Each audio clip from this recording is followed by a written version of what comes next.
As the playoff train has left the station with 16 brave drivers on it, we find ourselves at our first stop here in Charlotte for the remaining 7 rounds of the playoffs. And at the end of those 7 stops, one person will be the champion. But before you can start a walk, before you can get to the end of the finish line, you have to start the walk. Hello, everyone. My name is Kevin Young, proud to bring you the action here tonight for the Charlotte 225, presented by 7 Bar Barbecue, Buns Charlotte Motor Speedway in Concord, USA, aka Charlotte. We join you halfway through qualifying right now, and we will take a look at where everyone is running at the moment as they do their 2 laps. Currently, pole belongs to this driver here. We do have to make sure we switch the camera here. So just give us 1 second. It looks like I get camera information a little bit out here. So just 2 seconds. Belongs to Edward Marshall. And you'll see him probably shoot by in just a second here. There we go. And you can see him right there on the slow lap right now. Finished his 2 runs with a 29.17. Austin Mongold as well. Looks like he messed up his qualifying run in the second lap. He will not put out another lap. And then here's Ross Baxter. And the number 22, he is looking to start his first run here, so he's on his first lap of 2. And he will be the last driver to put down a time. Marshall, Hagen, Kent, Markowski, Oberstadt, your top 5. Obviously, with this being the start of the playoffs, we will go over who is where and where everyone is running in a minute, as we just let everyone finish up their qualifying runs here first before we take care of that. So Baxter coming off the line now will finish his first run. He will put down a time that will put him good in the right direction. P6 for the number driver of the number 22. Second lap going to have to be the money lap, though, but it does look like the first lap is the key lap. So unless he can find some good time here on the second lap, it's likely he will stay in P6.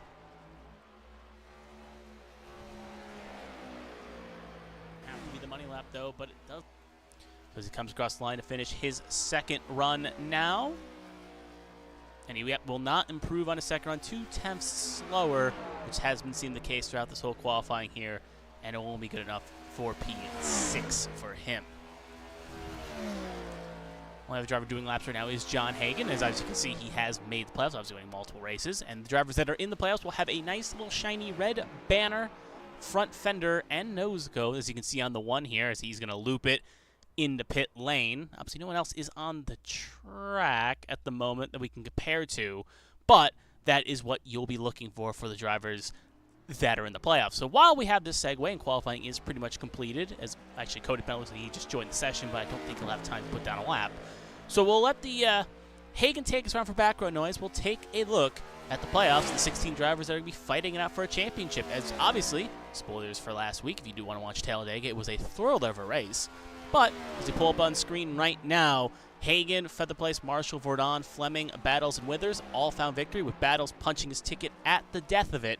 All took wins. They got the 7 spots, with Wansing, Brian Dixon, Gaiman, Patrick Oberstadt, Matthew Kent, Blake Galloway, Jonathan Adams, Mike LaJoy, and Dale Markowski being the last driver in with his stage points, giving him just a healthy enough cushion to get in and make it to the points. So obviously, Mike LaJoy missed last week's race, but just had just enough of a cushion to hang on, and the rest of the chips fell where they may. So these are the 16 drivers fighting for a playoff spot here, getting to the cut line. Obviously, we do it a little bit different than they do in the actual NASCAR system. So unlike in NASCAR, where it's 3 rounds, 3 rounds, and 3 rounds, similar to last season, it is going to be 2-2-2.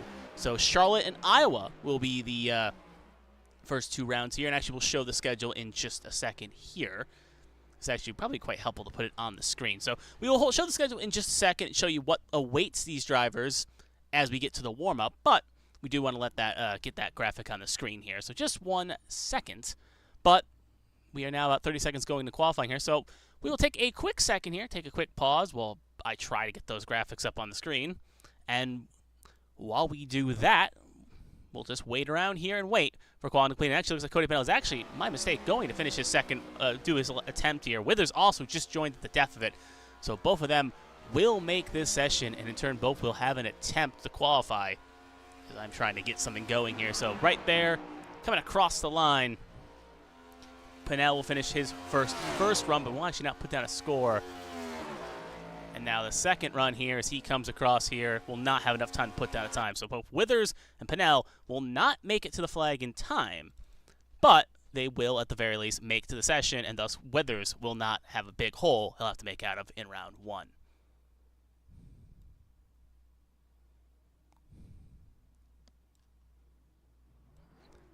So as we've now officially entered warm-up here, obviously it's going to be maybe a bit scuffed, if you will, of a standing graphic, but we're just trying to quickly get something on the screen that the viewers at home can follow along with. All right, I think we got something going here, so just give a second. So as we join warm-up right now, we'll take a look here. Obviously, we talked about the playoff drivers, but now we're going to take a look at who is at what the schedule holds for these drivers here. Obviously, we're pulling it on screen now. And there we go. So you can see right there, obviously we're at Charlotte right now, the Oval.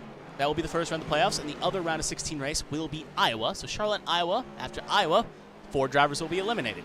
Then they'll head to Nashville, and the last road course of the season, back at Charlotte, they'll do the Roval, and that will knock us down from 12 to 8. New Hampshire and Las Vegas. Las Vegas will be the last chance for the round of 8 drivers to get a chance in. Then ARCS will take off the Southern 500, as they are prone to take off one race, as they usually do as an A-squared meetup. And then the championship will be September 7th at Michigan on ABN Studios, where at that point 4 drivers will be fighting for a championship. Last year was at Homestead. They've rotated this year to Michigan. And 1 driver at the end of those 4, at the end of that race, will be crowned a champion. So that is what the schedule holds for these 16 drivers. Just to show, that's the wrong graphic, just to show it on screen. These 16 drivers will be fighting for a playoff spot.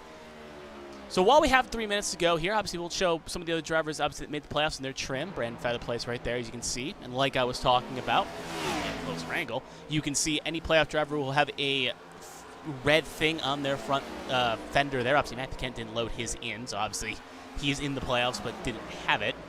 Josh Gaiman, there you can see in the 61, running a different CZW scheme. Interesting paint scheme, to say the least. Obviously, Combat Zone Wrestling sponsoring him here tonight. Obviously, known for their death matches and their tournaments of deaths. But interesting to note, he is in that paint scheme right now. Just don't usually see that on a race car is what usually throws me off. Edward Marshall as well. You can see donning the colors there. Matthew Kent, obviously not, but in the playoffs nonetheless. We'll just run over some playoff drivers here as well. Matt Fordon obviously won Kentucky, and obviously you can see him there. Chris Fleming, 500 runner, talked to him last week. Now looking to try to get the 3 drivers in Black Acid. Going to do it for James Kerr here. And obviously he can't be here due to PC problems, but they obviously want to put a good show for him in the faith they replayed him. Speaking of Dirty Air, Black Acid, there's Dale Markowski, also in the points as well. Jonathan Adams in number 8, Castlevania scheme.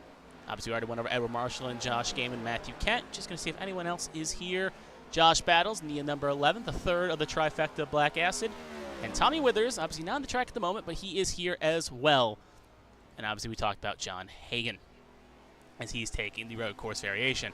So at the moment, we have 1. Oh, and we forgot Seth Wansing, so we'll give him his flowers too right there. So at the moment, we have 1, 2, 3. Oh, and Patrick Oberstead as well. Sorry, looking through the screens at 4, 5.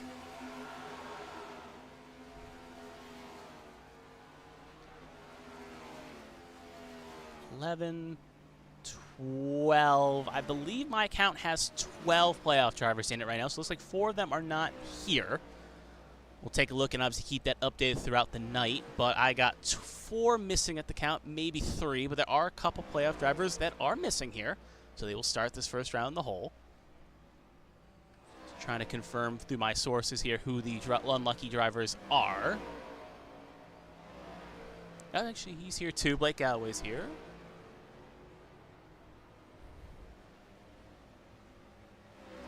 Actually, my mistake. Yep, no, all 16 are here. So that is my mistake that I thought I miscounted. But yeah, I did. We have 16 drivers, all 16 playoff drivers here. So no one will start in the hole early unless they have a poor finish. While we have the second as well, we'd like to take a quick consideration moment as well. Obviously, we'll talk about it when we get to the warm-up lap because he's not on track.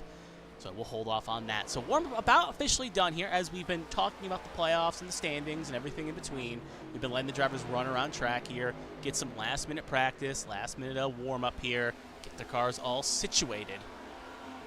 At the moment, that man is currently the fastest. John Hagen, one of the constants this season. He's always been a front-runner. And he's looking to go back-to-back, trying to join the 2 Winners Club, the 2-time champion club, and first only driver to do it back-to-back in Seth Wansing. Obviously, after that, all the other drivers except for Wanzing are looking for their first championship in a squared competition. So either we got two drivers have a chance of getting more than another one, and 14 looking for the first. But we will end warm-up, and we will get ready for the main race. Let's head on to the main race here. We'll see you on the other side.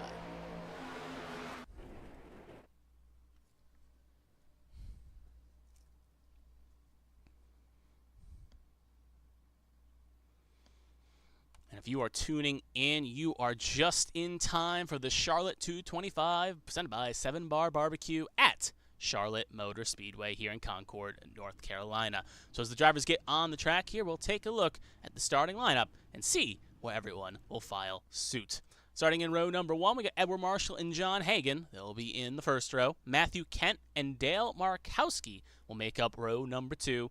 Row 3, Patrick Oberstadt and Ross Baxter. Ross Baxter, highest of the non-playoff drivers. Looking to be spoiler here, do the Bren Roberts approach. He'll be in row number 3. Row 4, Seth Wanzing and Jonathan Adams, 2 more playoff drivers. Row 5, Josh Gaiman and Matt Ford-Don. They'll be in row 5. Row 6, Brian Johnson with a good qualifying run, and Brian Dixon. They'll be in row number 6. Row 7, Chris Fleming and Austin Mongold. Good to see Mongold back here again. They'll be in row 7. Blake Galloway and Ethan Wood in row 8. Row 9, Kevin Feemster and Mike LaJoy. Row 10, Josh Battles and Mark Dila. Row 11, Ryan Pennell and Colin McDonough. And row 12, Brandon Featherplace with a poor qualifying spot for him. He's going to have some work to do. He'll be in row 12 along with Cody Pennell. And Tommy Withers will bring up the rear by missing qualifying, and he'll start in 26th position. So as we click the wrong buttons there, we will now pull up the ticker. Drivers will come around for the pace laps. We would like to take this quick opportunity as well, as obviously we do want to shout out El Presidente here. Driving the number 12 here, obviously, we talked about in the past weeks, he is now a girl. We talked about how he's going to become a girl dad. Well, now he is officially a girl dad. So it looks like everything has went well, and he is now a not promoted daddy, now is officially a daddy as he has gotten the call up. So congratulations to Ryan Pennell, El Presidente, for having a child. So as we get ready to go here as well, go over the quick race day information to let everyone know. We have 150 laps, stages at 25 and 75, 5 sets of tires, 50% fuel tanks. As always, no fast repairs. Last time they had those will be at Talladega. They will not have another one this season. They'll have 3 green-white shark attempts if they so need it. And that is that. And lastly, as we usually say, first restart will be on green. Every additional restart after that will be on leader's discretion. But I think that is all we have to cover here. This pace car gets ready to pull on off. See who can start the playoffs off with a bang and who will have a lot of work to do next week in the calendar.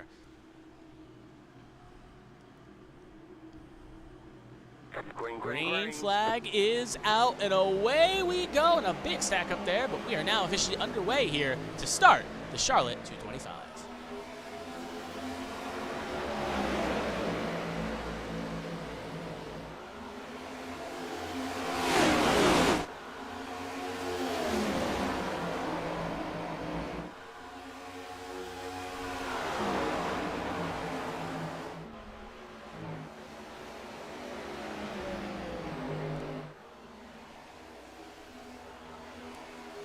So lap number 1 in the books, we led by a similar seat. We see that number 1 car will lead that lap. John Hagan will lead the first lap. Marshall, though, not going to go away here. Obviously, both drivers have won this season, as we did too. Hagan multiple times, and Edward Marshall won at Indianapolis. Marshall has been a great qualifier at these 1.5-mile ovals. He has been a little bit trouble keeping the car in the long run, so we'll see how he can do here. Right now, it looks like Hagan is going to get clear here at the moment, and Marshall will slot down into second. A little bit further back, we're already watching some side-by-side battles. Ross Baxter going the wrong way here. He is down to already 11th, side-by-side with Blake Galloway. First of the cars ahead are pretty much single file. This is the first car to see the wide shot there, 2x2, but it's 2x2x2x2. As multiple cars are battling behind them. And this is the first kind of chain reaction. See if we can get a good onboard shot here as we see actually the 4 shoot up the road a little bit. Right, the Dixon is Baxter will get clear. And now they will fight it out, and we'll actually go on board with Ethan Wood here. Well, we were, but as you see on the side shot there, the 28 at Cody Pennell, one of the biggest movers so far already, is beginning to fly through the field here as he is taking no prisoners on this low side here. As as he is charging forward and charging quickly. Another driver as well is Brandon Featherplace, who is also moving through at a quick pace, not really a snail's pace, if you will. Both up 7 and 5 spots, respectively. Go up the road a little bit here. Right now, Matt Gordon and Josh Gaiman fighting it out for 7th. As we continue on here, watching this battle out.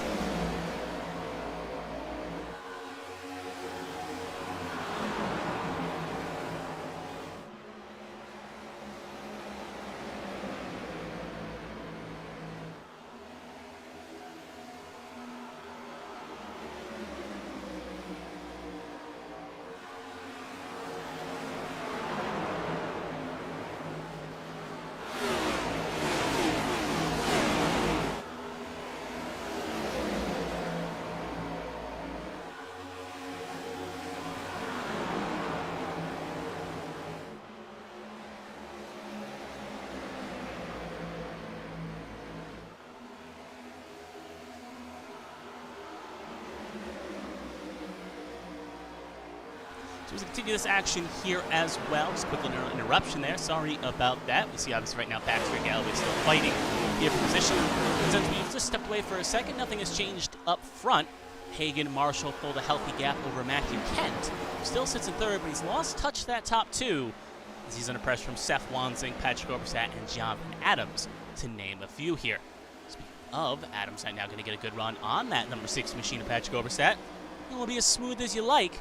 He gets clear. Now put him a spot ahead. Put him to 5th. Oberstat now down to 6th.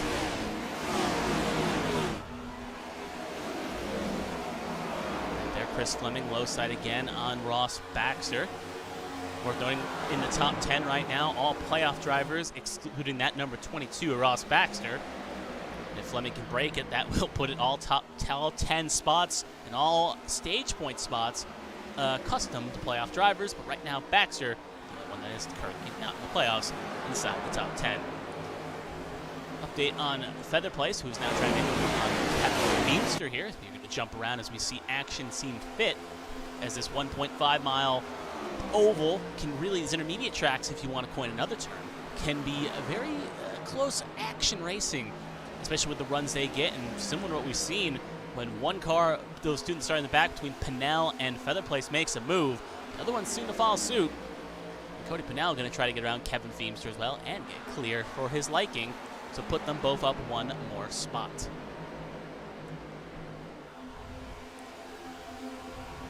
Trying to focus on different battles here. We're just keeping an eye on everything at the moment. We'll cut back up to our race leader, John Hagan, who's now opened a healthy gap over Edward Marshall, about half a second. Both drivers running as we'll go on board with the driver of the 16 here, about half a second. Both drivers ran last time by slightly similar times. Vantage went to Hagan, 30 flat for him, 30.06 for Edward Marshall. Everyone pretty much running in that high, low 30 range here. No driver has broken into the 29s on this last lap as the tires are beginning to follow suit here. And you can see again, different lines beginning to form here. Marshall's liking that kind of higher groove, Hagan pinching it low. May have been a slight mistake by Marshall, though, as he may have went a little too deep, and you'll see another attempt shave off. That is a big time loss for the driver of the 16. A bit further back, look at that up the speed graphic up the screen. You can see what I was about to pull to. These two can't really seem to get away from each other at the moment. We always pivot back to these two, Fleming and Baxter, and Fleming going to get clear. You can see his Twitch handle on the back there. Probably would guess he is streaming right now. If you do want to watch the onboard perspective of the 38, looks like it's IML something. Actually, let's see if we'll go on board with the driver IM3FTY at the moment. So obviously, if you do want to watch his onboard perspective, what he's seeing, but obviously the main broadcast will give you more information than his broadcast will provide. Speaking of, we see Baxter and Galloway and Dixon all under wraps. Remember, stage does end on lap 25, so we're about 12 laps away from the stage here as they come to this lap this time by. Because right now we're focusing on 11th, Chris Fleming, the last driver in on the stage points. At the moment, we're going to cut up the road here. So they're getting a bit close here as we see right now Wansing maybe thinking of making a move here, maybe being a bit impatient. You can see that's going to try to benefit Jonathan Adams. They're going to be 3 wide here. They're going to split Kent. This doesn't usually end well. Kent going to shove Wanzi down the road a little bit, try to aggressively maybe keep him back, but it's going to be for naught. Adams going to get the blue light special. He's going to make it 2 for 1. Oberstadt going to hit the wall just a tiny bit there. So Adams puts the pressure on and is able to reap the benefits. He will go up a couple spots. We'll stay on Oberstadt here as now he is under pressure from that wall hit from Markhausen. We'll actually go on board here with Vordan, who's got a good seat right now. But yeah, Adams, smooth as you like. Press the issue a little bit. Don't force it. Pick your line. Get the job done. And that's why the driver of that number 8 is now sitting in 3rd. And you could argue a dark horse, along with this car we're following, 00. Could be dark horses to make the Final 4 or even the round of 8.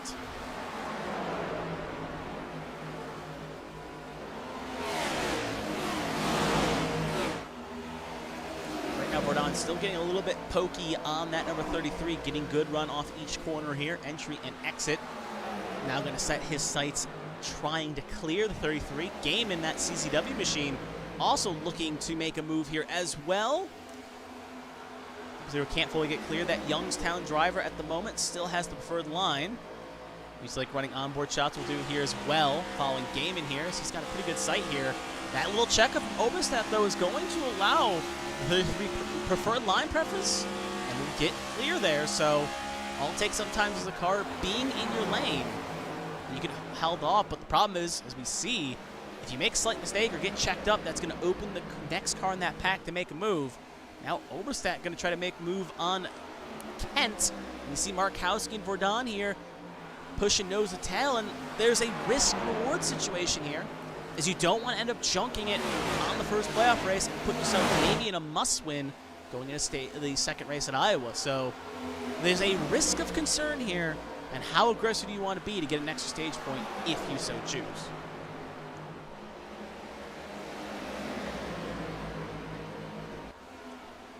So you can see right now, about to be 3 wide here. Markowski going to try to arc it around the high side. And he is going to get it done for the moment, but Kent's still there.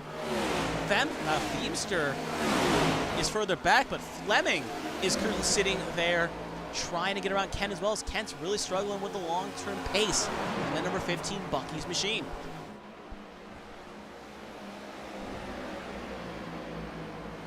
This time by, we'll have 5 to go in the stage. The stage will end on exactly 25, so we will have 5 to go in the stage this time by. Fleming will get clear. We're going to cut up the road a little bit as we were covering that. Jonathan Adams is reeling in Edward Marshall and is looking to get second position here, and he will get it done in this Castlevania machine. So put Hagen now still in the lead, but Adams in second. He's got a pretty far gap, though, to try to make it work here, about 1.7 seconds to try to get to Hagen. So unlikely he will catch him before the stage concludes, but will put himself in a good spot when pit stops open and the stage ends, where drivers will pit for fuel and tires. Marshall in third. As he's also getting slowly reeled in by Seth Wanzing. You see on the gearbox of Edward Marshall here. Wanzing trying to get something done. We're going to cut back here to the last stage points at the moment. That is currently in the possession of Patrick Oberstadt, sitting in 10th, as he's really been stuck behind Kent. Wonder if something may have came to contact here. Check the itinerary here if anything of note happened. But right now they are sitting in 10th. And you can see just in the distance, Galway, playoff driver in 11th, Brian Dixon, 12th, and then Brandon Feather place there in 12th now, trying to get around his teammate. Dixon going to try to make a late run here, maybe get some stage points here after a poor qualifying attempt. So stay on this battle here, because he knows the distance he has to make. He's got friendly adversaries around him in Baxter and Dixon. They will just kind of not impede him here, as they know they're not in the playoffs. 2 to go in the stage. Pit lane is now closed. Obviously, no one would be brazen enough to pit, as the risk going a lap down is extreme. But it does at least close it now, as we see right now battling for 11th behind, sorry, 12th. We'll see if Feather Place has got anything he can do in about a lap and a half here to get the last stage point. Hagen just crossed the line now, giving us 1 to go in the stage. Again, no real pressure up front. Wanzing has gotten around Edward Marshall, but we're going to stay on this battle here for 10th. We're actually going to jump up instead. Getting a little race here as Marshall's beginning to fall as well. We're going to try to cover everything here as they will come across the line once the 10th place car. That will end the stage. So as you see right now, Hagen going to come across the line. We're going to stay on this here for the moment. So Hagen will win the stage. Rest of the big drivers begin to file out. And then we're going to cut to the last stage point here. It's going to be a photo finish, and they are going to give it. We'll see in a second. I thought it went to Feather Place, but I think they're going to give it to Patrick Oberstadt here. So Oberstadt will hang on. It's the last stage point here. And actually, nope, they will reverse course. It did go to Feather Place in a photo finish for stage number 1. So we'll take a look as we see Hagen here, our stage 1 winner. Take a look at the stage results. Hagen will get the max 10 points and an extra playoff point. Adams in second with 9. Seth Wanzing with 8. Josh Gaiman with 7 points, coming in 4th. Edward Marshall getting 6. Dale Markowski getting 5 points. Chris Fleming getting 4. Matt Vordon getting 3. Matthew Kent getting 2. Brandon Feather Place getting that last stage points as he went up 13 spots before he qualified. One of the biggest movers in the field. Meanwhile, Edward Marshall fell off late there. Matthew Kent as well, along with Oberstadt and Baxter, both really struggled in the long run of stage number 1. So pit lane officially open here as we'll pull up the pit lane camera here. Obviously, we're going to see him shoot off here in just a second. Actually, we'll go back to this angle. Obviously, pit lane going to be a crowded place here. And you'll see him enter screen in just a second. Yep, there's the pace track. Obviously, pulled that move just a bit too early, but you see everyone pulling off here. No one went a lap down, so no one should take the wave around here. Obviously, 4 tires in fuel, with the stage being longer and a pit stop more than likely coming to stage number 2, and obviously in the final stage. We'll most likely see everyone take 4 tires in fuel here, but we have seen drivers being a bit bearing, as obviously you can maybe try to come in a bit early, try to get track position if a caution were to come. So we'll see if anyone rolls the dice here and tries to go for track position here. Obviously, commitment line is that yellow line with the 2 green cones. Drivers being to leave their box, and no one will roll the dice with a different strategy. Hagen will win the race off pit lane. Adams, Wanzing, Marshall, Markowski, Fleming, Gaiman, Vordon, Feather Place, Kent. Your top 10 on the race off pit lane. We'll see everyone else file out here and come on out. Looks like Ryan Pineldo, long-time stationary pit lane, took over 30 seconds there. Looks like he may have got some damage from somewhere, as he will now also beat the count as well. So John Hagen comes out first in the pit lane again, and he will have control of this restart. So obviously talk about the drivers that had good stage runs there. Looking at a few drivers that maybe in the playoffs were kind of buried at the moment. Tommy Withers struggling to get forward in that number tie, just 43, along with Josh Battles, both back to 23rd and 24th. Still a long race, so don't count them out yet, as both did find victory in the regular season. Looking further up as well, just looking at some other drivers in the playoffs, there's pretty much the only 2 outside the top 20. Everyone else in the playoffs is in the top 15 or above. So obviously they're looking to have a good rebound stage here. But now 1 to go on the pace truck. John Hagen will be driver uno, and he will be controlling the restart here on the inside lane with Adams out the outside of row 1. Then it'll be Marshall, Wanzing, Markowski, Fleming, Gaiman, Vordon, Feather Place, Kent, your first 5 rows. I do want to keep an eye on Brandon Feather Place, as he was carving through that field, and a lot of people had him picked to be the driver that many would say could be one of the drivers that could be the main rivals to John Hagen, stopping him from getting a second title. So we'll have to see here how it goes. Obviously, you definitely know he's got a rocket ship in that 34. And he's been, again, don't want to glaze anyone up too much, but it is worth noting at the very least, watching him. He's been, again, one of those drivers that's brought the thunder to Hagen. There's been other drivers too, including Wanzing, Gaiman, Adams, Marshall. But he's been one of those consistent threats week in and week out to the driver that won. And that shows why Bowie is currently top of the charts in the Constructors, as they got a healthy gap in that lead over, I think, SRD in second. Pace truck going to pull on off here. Control, like I said, has been on John Hagen. Stage will end at lap 75. So we got a little bit of ways away before we see the end of stage number 2.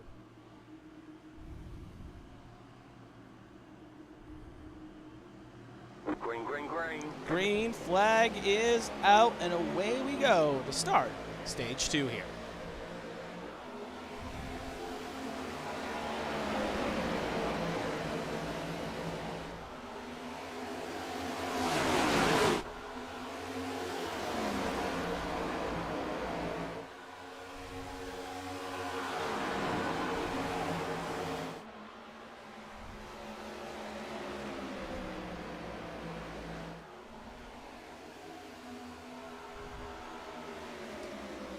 So stage 2 begins the same way stage 1 did, with the driver of that number 1 leading the first lap of stage number 2. Going to keep the repetition of ones going. Anyway, we'll cut a little bit further back here. Kent just gets in the wall a little bit. It's 5th place. They are battling for 9th place honors here. Patrick Overstat right behind in 11th. So we'll jump around when battles form and opportunities commence here. We'll jump to what we see here. The battle out further back. It's Old Feather Place and Overstat as well. As we see, we get a little bit better of an angle there. You can see right there. And also Galloway and Feemster, they are neck and neck here. But we'll stay on this battle for the moment. We're obviously going to keep jumping around. Kent going to get clear. We'll cut back to what could be a good pack run going here. As Cody Pennell looking to get clear of Overstat, he will. And now that 30 Air Motorsports, Kevin Feemster, obviously kicking himself and missed the playoffs, but obviously you're only as good as your last race. He's easily trying to make this second half of the season up to his.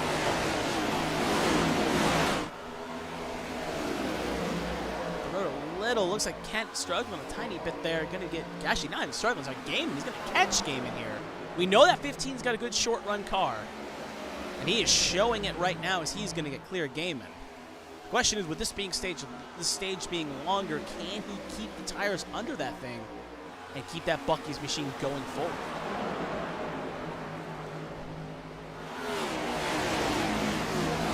We'll stay on this for the moment as they're just still getting side-by-side action. Cody Pennell and Brandon Featherplace looks like they've gotten that sorted out. We're going to go up the road here.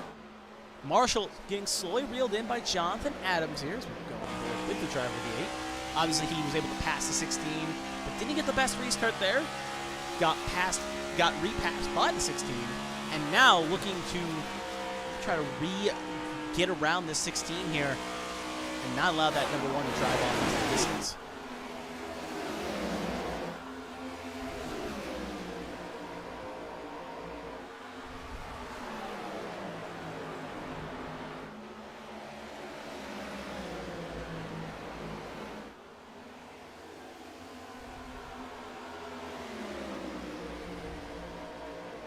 See right now, Adams hounding the back of that number 16. Wanzing, and this is where the next driver up always comes into play. Because we've seen it time and time again, especially what we saw in the previous stage. If the driver doesn't get the move done or kind of is a little bit too impatient, it opens the door for a driver ahead, behind, I should say, to make a move. We see Wanzing right now, along with Chris Fleming, who's having a good run right now in the second start of the stage. Being patient, waiting around here. But if Adams keeps sitting behind Edward Marshall and doesn't force the issue, he could end up getting himself past here. He's not careful.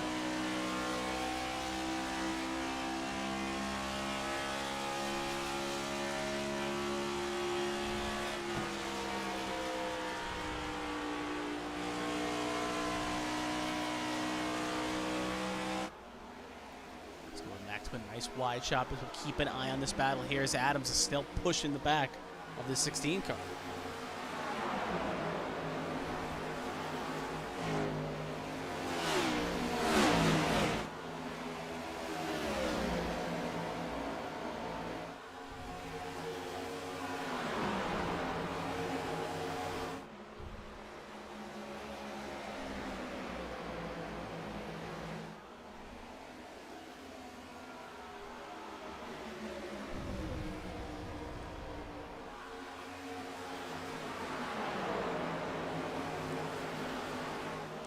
Watch this kind of play out here. We're getting, obviously, these wide shots here. You can see they're pretty much single file for the most part here. Some drivers getting good runs, others keeping it close. Right now, Markowski pounding the back of Rodon. 6th and 7th on the track. Other than that, though, we also have a little bit further back. We got Dixon, Wood, and Galloway under a blanket. Ryan Pinnell battling Brian Johnson here back in 22nd. Just going to try to cover everything we can and show everyone on the track doing what they're doing here. Chris Burton also looking to try to make a move on Brian Johnson as well.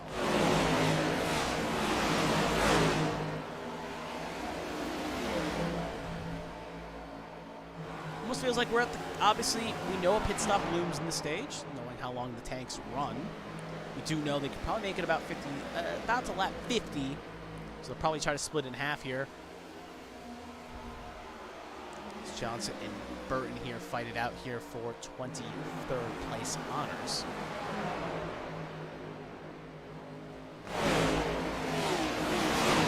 Gonna jump up the road here for a second. Thought it was a little bit closer on screen, but we do see something just up the road there.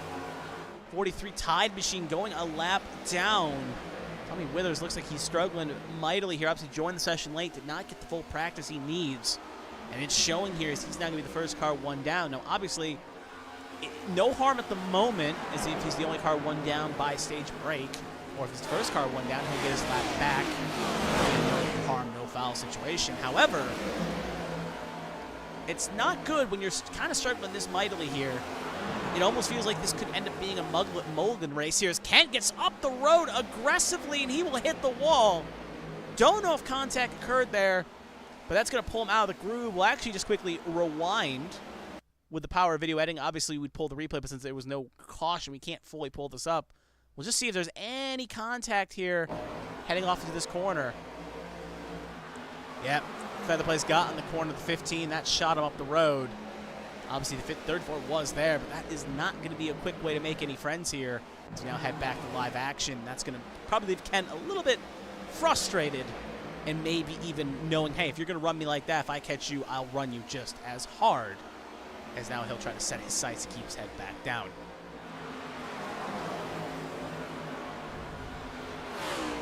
Chris Fleming right now. A little tip 3 wide there, just right where Tommy Withers is. He's getting put one down here.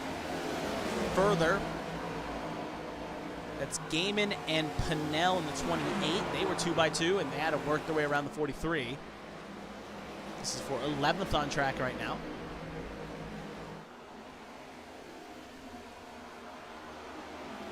Ooh, looking up front, I think we got a close battle here as well for top 5. We're going to jump to it. Yep, we will. Sorry about that battle. We'll cut to it in just a second. We don't want this top 5 battle if we can help it. Gordon Fleming here. Side by side shooting it down here into the corner. And Gordon get fully clear in that 0-0. Oh, Edward Marshall coming in early here. There he is. We'll cut back to just a second, but just to show you, he is now in. He'll be the first driver in. Whether scheduled or not, we'll find out in a minute. But he is now officially in to take service. We'll cut back to this battle here, though, as we don't want to miss it. See how it plays out. But it seems to be a bit early, per se, as they've gone less laps in stage. Edward Marshall went less laps in stage 2 than he did in 1, unless he feels like the tires are going to fall off. We're keeping an eye on his pit stop time here. And also, he'd have to do more length on older tires, so very odd call for Marshall. Yep, he is away. It took 2 tires, it looks like. Brian Johnson also in, but he's back at 24th. So it looks like a 2-tire gamble for Marshall. Maybe some damage occurred. Very odd incident indeed, but he is now away. Back to Fleming and Vordon here.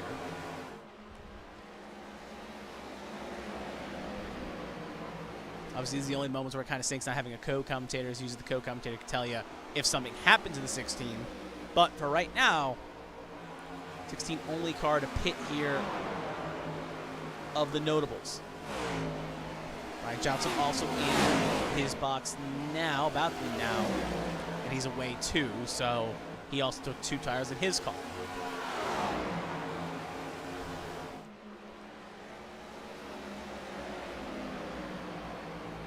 Vordon going to clear. Feather Place now going to try to set his sights on getting around Fleming as well. Again, not missing up towards front. Hagen's opened about a second lead on Jonathan Adams. So that's why we're staying on this battle here for the moment. Cut away just for a second. We saw Michael Joy just get pass there, as he may have made a slight mistake. Sorry, get around Ethan Wood. Cut back to this, though. A little bit of a Kevin Dunn camera cut, but we do want to make sure we cover everything when we can, make sure everything is shown. And this is what I was talking about, next driver up scenario, where we see one car doesn't get the job done. We saw Feather Place trying to make the move on Fleming, and now Mark House, he's like, all right, you couldn't get it done, so I'm going to make the move for you on you, and then I'm going to make the move on Fleming. As they will be side by side heading off in the threes, we'll hit the magical 50 and have 100 laps to go here. Time surely does fly. It's showing.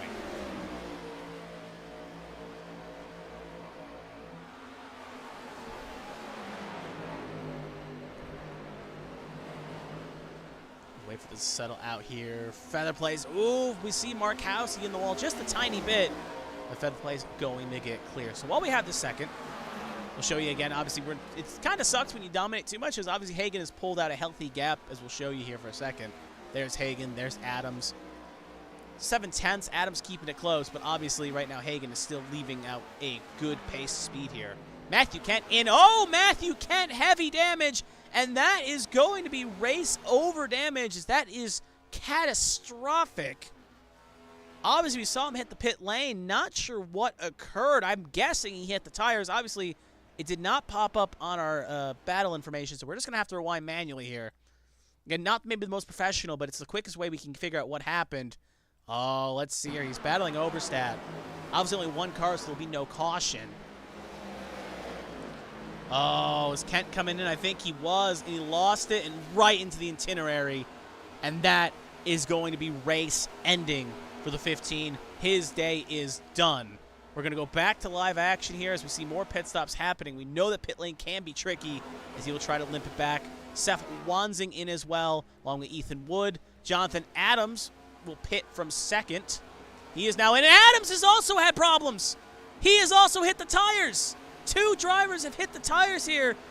Looks like it's less damage, though, but that is going to be a time loss crazy. We're just going to rewind it again, as this has caught out two straight drivers here, took a different line, and it just kicked out rearly.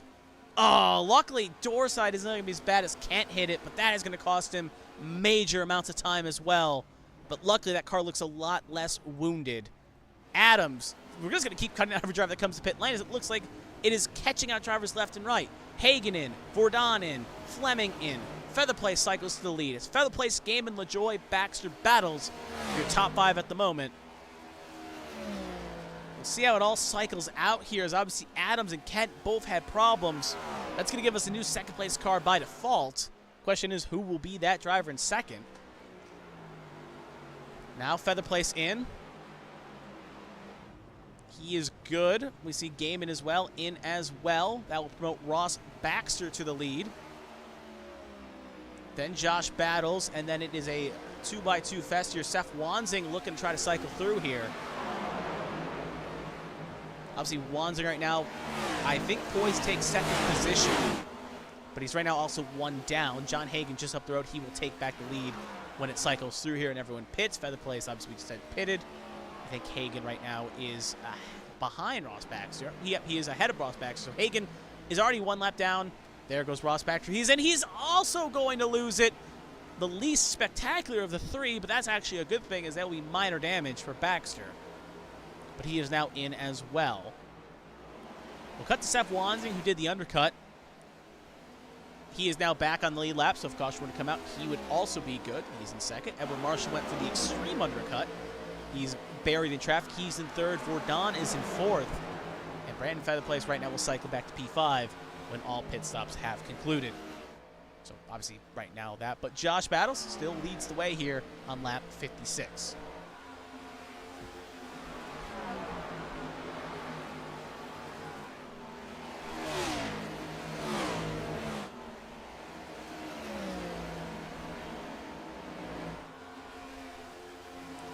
Actually, speaking of Edward Marsh, you can see it's 2x2 here. Fresh tires battling against old tires here. Here's the 30 Air Motorsports 38.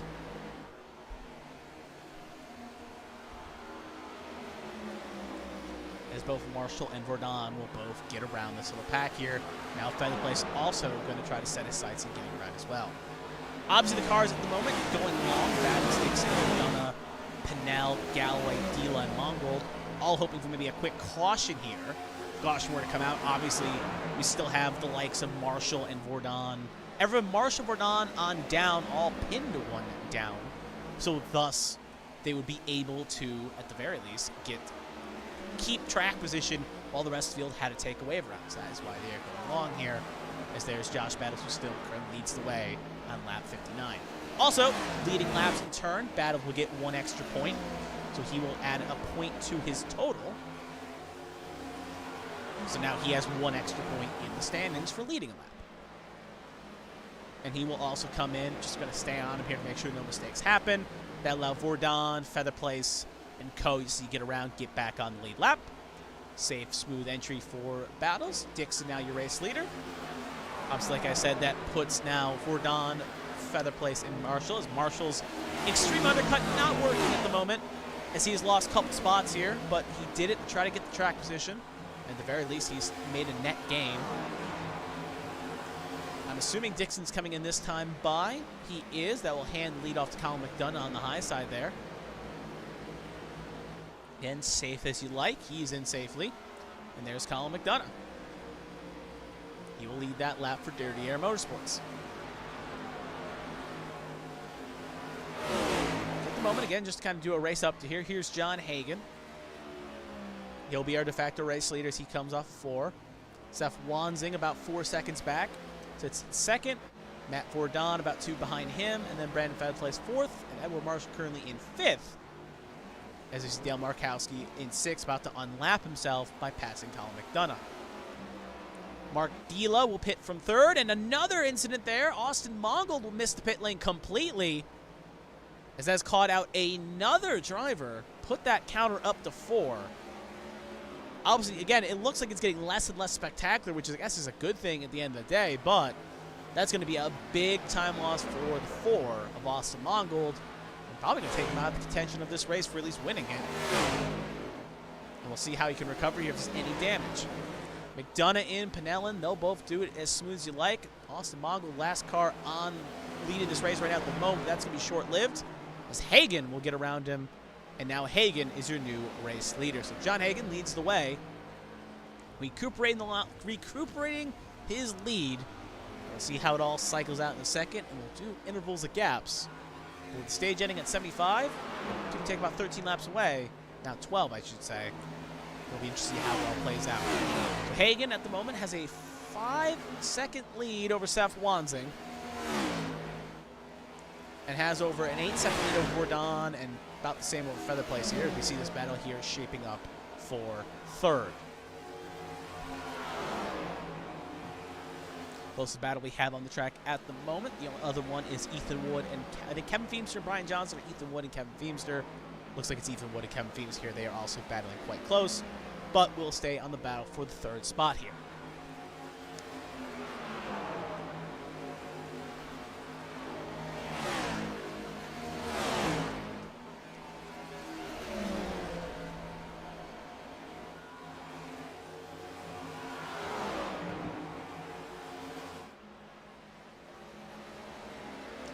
Trying to hang on to the charge here.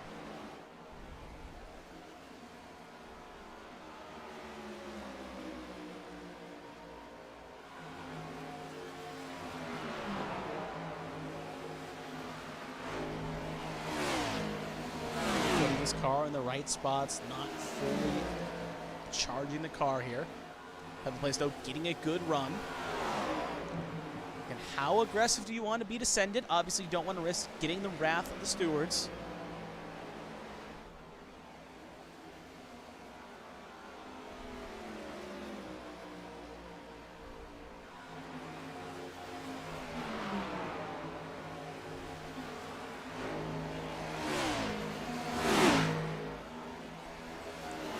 And he will get the job done. Put Feather Place now the 3rd for Don down to 4th. We'll stay on this for a second, but it's getting a little bit close further back. We'll cut here. Obviously, Gaiman, Markowski, they're closing up their battle here for 6th. Kevin Feemster, Ethan Wood, this is battle for 11th. Ooh, Feemster running way up the road there on Wood. You also got there the 39 of, this is like 29 of Mike LaJoy. That is actually for position. If LaJoy can get the move done around these two. They're about 2 behind Chris Fleming for the last stage point. So unlikely they'll get a run here. But again, stranger things have happened. But if they keep battling like this, they're just going to keep dragging each other back. And turn nowhere for Mike LaJoy to even go. He's actually right on board with the driver of that 29 here. You just see, just can't go high, can't go low, can't go anywhere. When you got 2 cars side by side battling on the track, even if you're faster, you just gotta kind of wait and let him figure this out. Ethan Wood will now get around Kevin Feemster, and it's going to be trying to smooth sailing here for the Milwaukee's best 29, as he's going to try to get around the 17 Feemster. Oh, look at Feemster.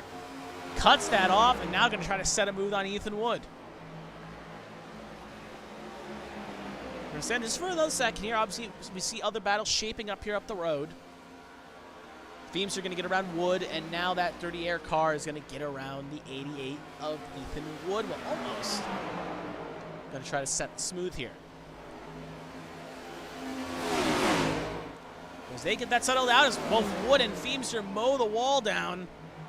We're going to come up the road here, check the battle here. Gaiman has now caught the back of Marshall and has in turn towed Markowski towards him.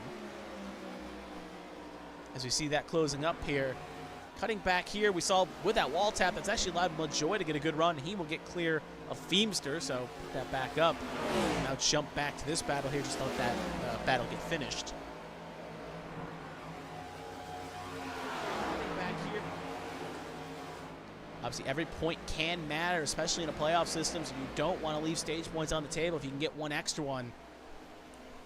At the moment, Gaiman going to get clears, put Gaiman now up to 5th. Marshall going to fall down to 6th. Obviously on that undercut, just trying to hang on to it.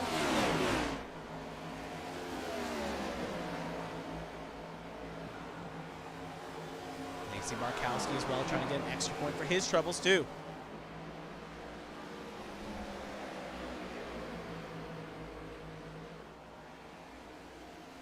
They will still be side by side here as we hit lap 72. 4 to go in the stage, or actually 3, because obviously we got 70 feet coming to 75, not after 75.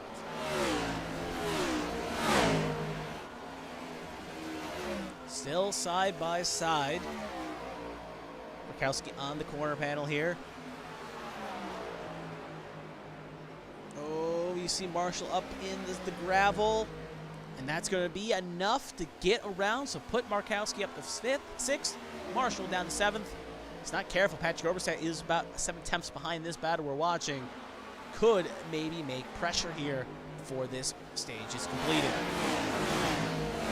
Again, last stage point belongs to Chris Fleming there in 10th. Healthy gap to 11th to Mike LaJoy, so as long as he doesn't make a mistake, he should get at least a stage point for his troubles.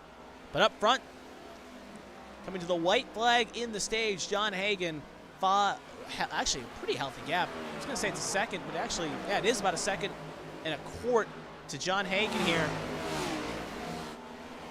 Hagen maybe taking a bit easy here, doesn't want to overmake a mistake.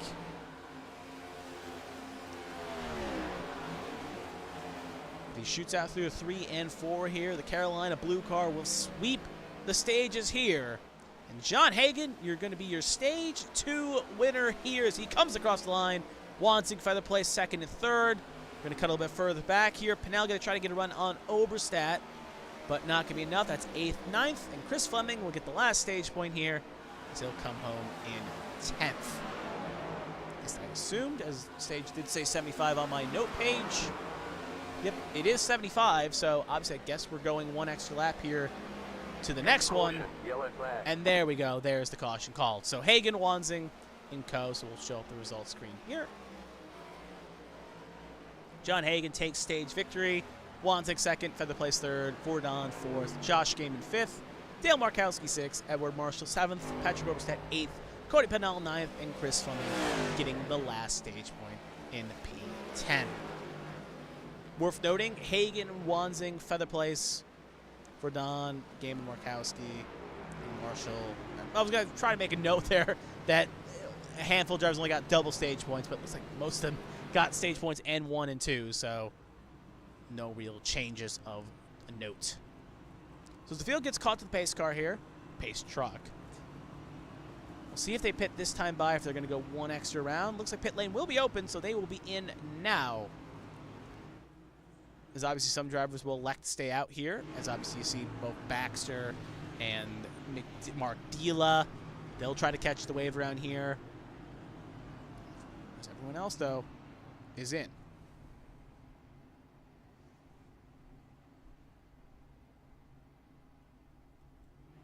So head back to the front here. Obviously, experts say Hagan should come out with the lead here again, as he had a good odds here. We may see drivers again possibly roll the dice.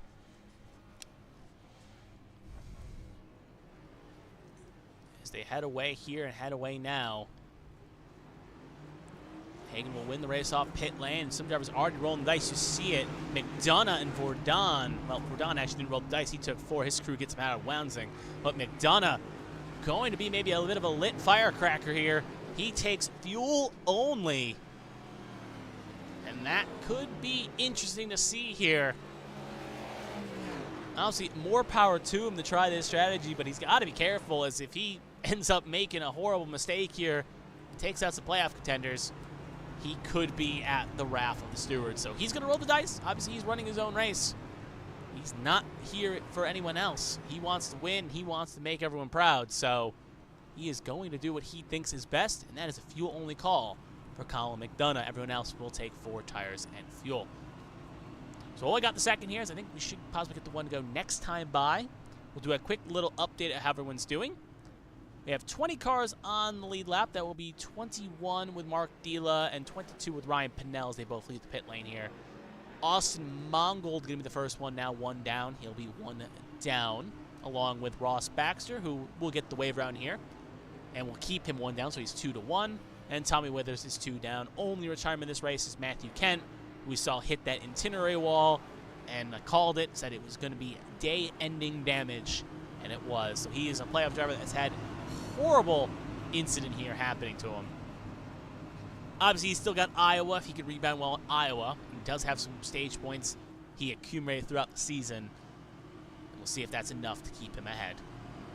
So when we cycle out here again, it's going to be Hagan McDonough row 1, Vordon Wansing row 2, Feather Place Game in row 3, Markowski Marshall row 4, Oberstadt Fleming your first 5 rows. Obviously, everyone on 4 fresh tires here, except the driver of the 39. And Colin McDonough, he took fuel only. So we'll have to keep an eye. Obviously, the wear on those tires came in, I think, about 60. So it's only about 10, 15 laps old. But we have had problems in the past in the series where drivers have, you know, told tires and the old tires have caught them out and in turn caused them to spin them.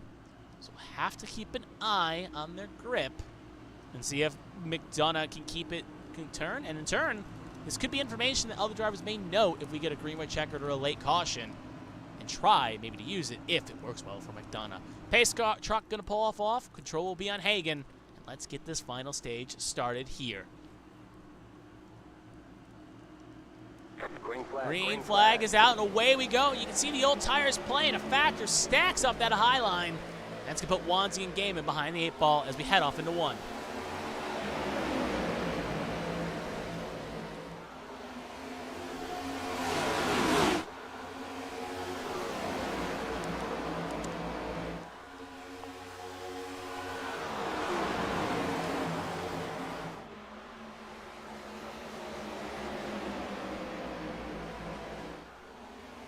And the final stage will start the same way the first 2 did. John Hagan leading the way.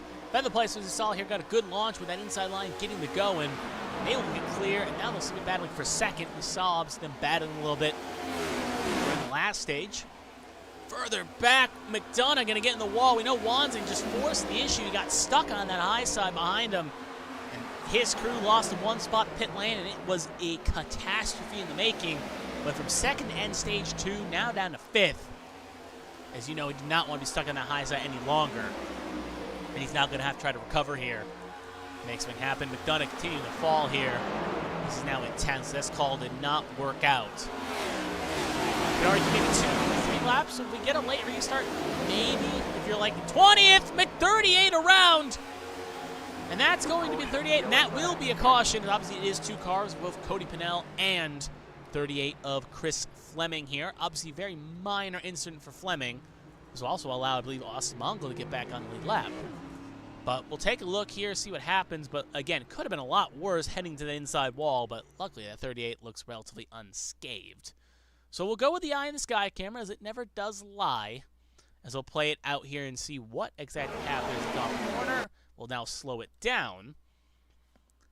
Yeah, Fleming hits the wall there. That shoots him off. Pennell is there. They get stuck together. And yeah, there's nothing Pennell could have done. It's just a wall tap. Sends Fleming basically hooked around here. He'll shoot to the inside wall. And again, could have been a lot worse, those 2 taps. We'll see if anything is broken, if the steering may be damaged. But overall, it could have been a lot more torn up than what it was. We'll take 2 more looks at this. We'll jump on board this time with Cody Pennell, as we'll get to a good angle here, and we'll jump to the 28. Just a wall tap there. They get stuck, and then all it takes is getting hooked on a fender. You can see the effect it can have at the very least. So we do have some notes coming back to live action. We'll check that in just a second. Take 2 more looks at this. So we want point of incident there. We'll take 2 more looks. This time we'll check through another angle here and watch the 38's incident again. And then just a wall tap into the wall. And at the last perspective, we're going to go inside the cockpit of the 38, as I do want to see, did his steering get bent here, or any possible steering damage here. At this point, you're just praying. You know that wall's coming up. You're just hoping it doesn't hurt you too bad. We'll see as he drives off. Just want to see how bad, again, if the steering is bent. Looks like it looks okay, but obviously if the steering's okay, they can maybe buff out some of those fenders. So back to live action. Length repair, though, for Chris Fleming has already hit about 40 seconds. Up front, Brent Featherplace will take the race lead, as when I looked over, when I said that we have some news report, John Hagan going to pit here. He comes on in the top off, along with Matt Fordon, Josh Battles, Blake Galloway, Brian Dixon, Mark Dila. They all just came in the top off, didn't even take tires. Obviously, you're not going to make it to the end here. Well, no, you're not going to make it to the end, but this could, theoretically, they're assuming this could make it a 1-stop. As obviously under green, we saw the cars go from about 26 to about 50, 25, 26 laps, maybe pushed even a little bit late to the 30 range. We also saw the latest cars coming about after 60. So it was about 30 laps. If you can make it with this little extra gap, 30 laps, it's going to put you around 110, and that's going to put you around 120, 130, 140, 30-ish laps. I still think there's a stop on the cards, even if you come in here early, but the mathematicians at Smeal Racing Designs think, along with the Matt Fordon's team as well, they both think that coming in here topping off is worth it, as it will give them that extra fuel con, maybe to make it on one more stop. Because obviously the risk is they lost all that track position in a turn. It's going to put them back with the traffic, which could lead them to a path of ruin if a similar incident we've seen happen here plays out. Risk reward. We'll see how it all plays out. But up front, Featherplace will get a lap led in his bonus table, and he'll be on the inside line with Dale Markowski on the outside line. Wansing, Marshall, we row 2, Gaiman, McDonough, row 3, Overstep, Pennell, row 4, LaJoy, Feemster, your first 5 rows as we get ready here.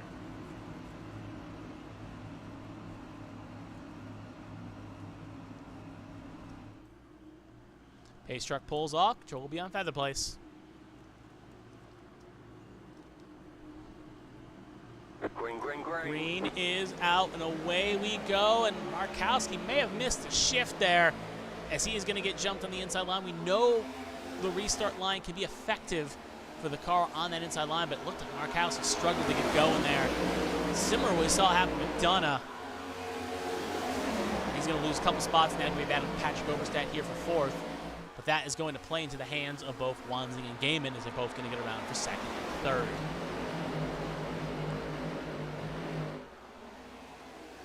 Worth noting, I don't think McDonough actually came in. under that last caution. So he is still on old tires here, just going to try to hang it out and tough it out here. Which is not called, but respect it. Oh, Pinnell going to get loose in front of Hagan. But he will keep it pointing the right direction. But that's what I was talking about, the risk. If you get set back there, you could end up in trouble if a car makes a mistake. Hagan and Bourdon both will escape there, but they both probably use at least a life there of their 9 lives, which can be very plentiful, especially late on when we see the later rounds, but both of them will make it through okay. Further up, we see LaJoy right now making a move on Pinnell. 2x2. We also see right now Adams battling Feemster just up the road as well. So we're trying to cover everything we can. Markowski trying to recover off Edward Marshall. Markowski can try to stop the bleeding here, but not going to be able to get clear. He'll fall down to 5th. We'll cut back to what we're just watching. Adams now on the inside of Feemster. We know Adams has a fast car. Just had that mistake on pit lane trying to recover. Again, could have been a lot worse. Could have got Matthew Kent levels of damage, but kicked on the side, so it's still at least looking good. Pinnell going to smack that wall. And that's going to give some breathing room for Adams. Now Pinnell going to better pressure here from Ethan Wood in that 88. As Wood is also going to clear, so put now Wood up to 9th. Now Feemster going to get around as well. So one wall tap has put Pinnell behind the 8 ball here. And now going to get pressure from John Hagan here, who's looking to try to get back inside the top 10 by getting around Feemster here. And as smooth as you like, Hagan up to 11th. And now going to try to get around the DAM car of Feemster. So stay on board here in just a second. Obviously on the same tires as that 17. But we know that one's got a rocket ship under him.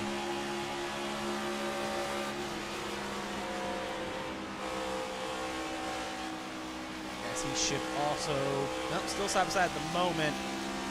But there he will get clear. So now put Hagan inside the top 10.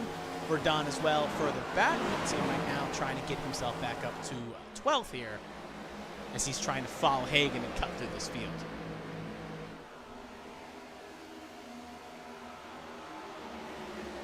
Up towards the front. Feather Place now under pressure here for the race lead. Seth Wanzing looking to make a move here. Wanzing, Feather Place have had their battles. Gaiman as well. All drivers have made the Final Four in the last 2 seasons. Obviously, Feather Place made it twice. Wanzing and Gaiman made it once. Obviously, Wanzing plagued with technical issues last year. Gaiman as well plagued with some issues. Both trying to get back to the Final Four in an off year. Well, off year being last year. Not consecutive Final Four appearances, I should say. Oh, look at that. Wanzing was able to get the job done. A Feather Place that's left him vulnerable. And now Gaiman up to 2nd. Again, Gaiman and Wanzing also haven't found victory yet this season. They were the highest 2 without a win. And now they're looking to maybe try to punch a win, but Gaiman just mowed down that outside wall. We'll see if there's any damage from that hit, as you cannot hit these walls too hard like that and not expect some damage. Go on board, and yet you can see the effect I think that may have had. Gaiman going to wreck in front of the field. Markowski going to be collected. Hagan going to avoid it. Rest are going to file through, and that will be a caution. Oh, Withers gets in the back of Gaiman. 2 playoff drivers collide, and that's going to be insult to injury for the 61. As he's now got a big old rear shunt as well. Obviously, Tommy Withers stopped on the backstretch. It's been a wrong day for him. And we also have Austin Mongol as well, who kind of caught up late there. So we're gonna check. We're gonna watch this again. Let me get the replay up here. We're gonna play it back a little earlier. So we're gonna go to here. I think we're actually a little bit too early. Hold on. We'll go another lap here. I think we're close to where we are. Hold on. Let's see. Yep, that's where we are. Okay, so we're going to wind manually here just to get to where we were. Obviously, we're following LaJoy here, but that's not what we're looking to follow. So we're going to watch Gaiman all throughout this lap here. So obviously, he gets around Wanzing. He shoots in. Smacks that wall a ton in that CCW machine. That opens the door for Wanzing. And obviously, we're going to then stop it here. We're going to go with the Choppa Camma. And we're going to go at a half speed for a second, just to watch what happens, and then we'll play it back at full. Obviously, Wanzing's nowhere close to him. It's just going to be an apron tap here. Maybe the effects of that wall tap may have bent the steering. Maybe he got a little too low. Maybe, sometimes momentum in these corners. He's going to clip the apron there. It's going to get, or maybe something's going to get loose. Hits him. Marshall checks up well. Nowhere for Markowski to go. And then you can see there a little double tap. At this point, they're slow. Caution comes out. Field slows down, which is not enough for Withers, and Battles almost piles in as well. And they shunt into the back of that incident. So obviously, it doesn't really register the spin of the 61. So we'll take a look here again. Obviously, this is where the spin happens. We'll take another look here. Play it out. There's the spin. Again, Markowski knows to go. He gets a minor tap, but again, very minor damage in the grand scheme of things. There's the contact, and again, very odd. I do want to watch it from the perspective of Withers if we can. Both Withers and Battles. It's a very odd incident. So we'll go on board this time watching it on Withers. Obviously, the spin's already happening up the road. Caution's been called right there. Very odd incident. As it looked like he was going to go low, but maybe thought the cars were coming back up. Maybe didn't have the full details. Very odd incident. We'll take one more look, this time watching on board with Battles. I just want to see again what exactly happened here. Called late caution, tried to get on the brakes, didn't work. And we'll take one more look, this time back on board with 33. And I just want to see again if the steering, what exactly may have caused that incident there with the 61. I'm going to guess he just kind of got loose. Yeah, it just got loose. I'm just listening in here.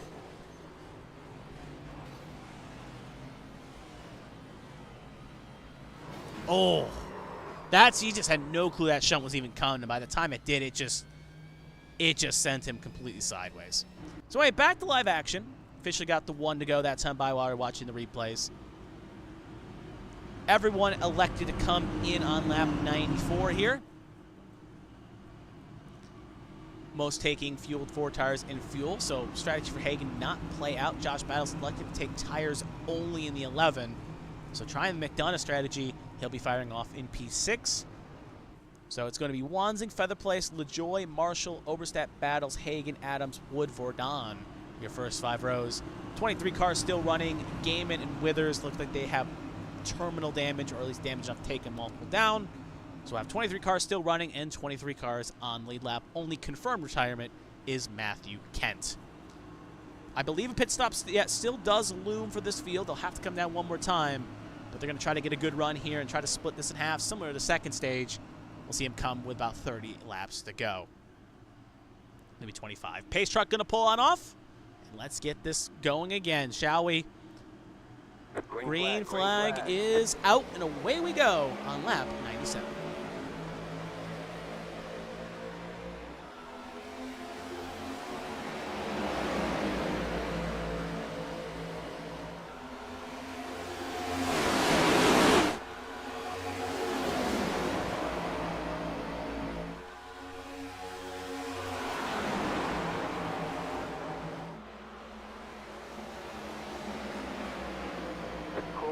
We have another quick caution here. Doesn't look like it's anything up front. Trying to find the name in question. Give us 1 second. Because I don't see any major spins. Looks like it could be Adams as he's entering the pit lane here under a closed pit. Vordon also a little bit slow. So let's take a look here. Obviously, nothing else of note pops up. No crash reports. So we're going to take a look. And obviously, we see some damage on the hood there before we cut. And that's going to explain what happened. 2 playoff drivers come to blows. But exactly what happened to Adams is what's going to be interesting, as obviously for Don didn't have a piece. So we're going to cut back here. Going to jump to Adams. We're going to watch this out. Does he get hit by Pinnell here? Oh, it looks like it's close. Maybe netcode. That gets Adams of the wall. And then obviously the 00 has its own little piece here. But minor damage, but obviously 8 not going to take any chances. He's just going to come on in and quickly make it look, see if anything major is damaged. We'll cut back here again, now follow the 00. Obviously, we see the point of contact. See what happened to Vordon. He gets hit by Brian Johnson. Mongol hits him up, and he's going to get a worse shunt in the grand scheme of things, but is going to soldier on to avoid entering a closed pit. We'll now go back here again. This time rewind back here and take it slow. We're going to go chopper camera, and we're going to focus on the 12 here. I do wonder, did Pinell contact or was it netcode? Because that's obviously going to be interesting to note. We obviously saw Feather Place and Kent get together earlier in this race. No, there's no contact. At least we can see. It looked like close. I would chalk it up to being netcode. We saw the 8 come down, and maybe they deemed something were going to happen. And then obviously we'll cut back here. Obviously the 8 and the 00 there. And then a shunt there from the 72. And then the 4 hits 72, and that shunts 72 back into the 00, who then hits the outside wall. Take one more look. This time we'll ride on the hood cam of the driver of the 00 here, of Matt Fordon. Yeah, that's netcode for sure there. 8 gets the 00. There's the double contacts. And there's a little hit on the outside wall for his troubles. So back to live action. Obviously, you can see pit lane having a few cars in it to fix up their machines. Obviously, Adams there, Johnson, and Fordon all involved in the incident. 38 of Fleming coming in just to top off. As we'll see if they can beat the count here. It's going to be close. Obviously, they're the leaders right now entering off the straight. Brian Johnson's going to make it out in time. But it looks like it's not going to be the same case for Fordon and Adams. They are both going to go one down. Yep, Adams going to confirm what we assumed. Netcode is the cause of the incident. So we've hit the magical lap 100, as we'll turn this over now to laps to go. 51 laps to go, 50 when we take the flag.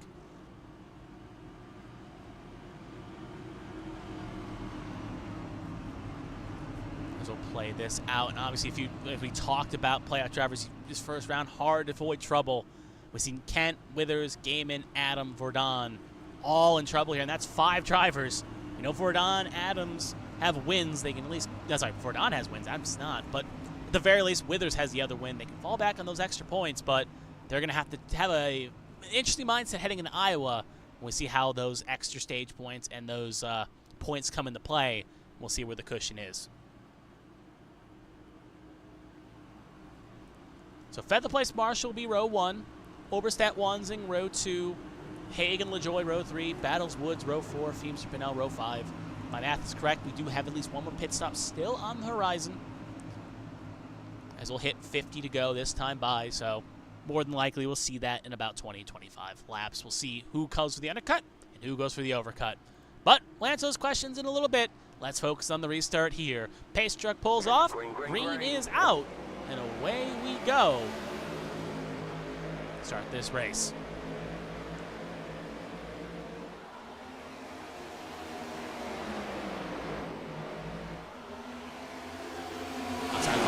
Struggling to go here, and makes probably some wish they still had to choose a rule in this league. But at the moment, though, we see right now the battle for third. Marshall could not get it going. Now Wansing going to try to make a move, and there's Hagen. 2x2 for third, 2x2 for first. He's coming to the line here. Can Wansing get his first lap red of the night? He can. So now give an extra point to the 5 in his camp, as he's going to try to clear 34. And he will. So put Wansing now up to the lead. He's in first, Feather Place in second. Now it's Wansing and Marshall side by side for third.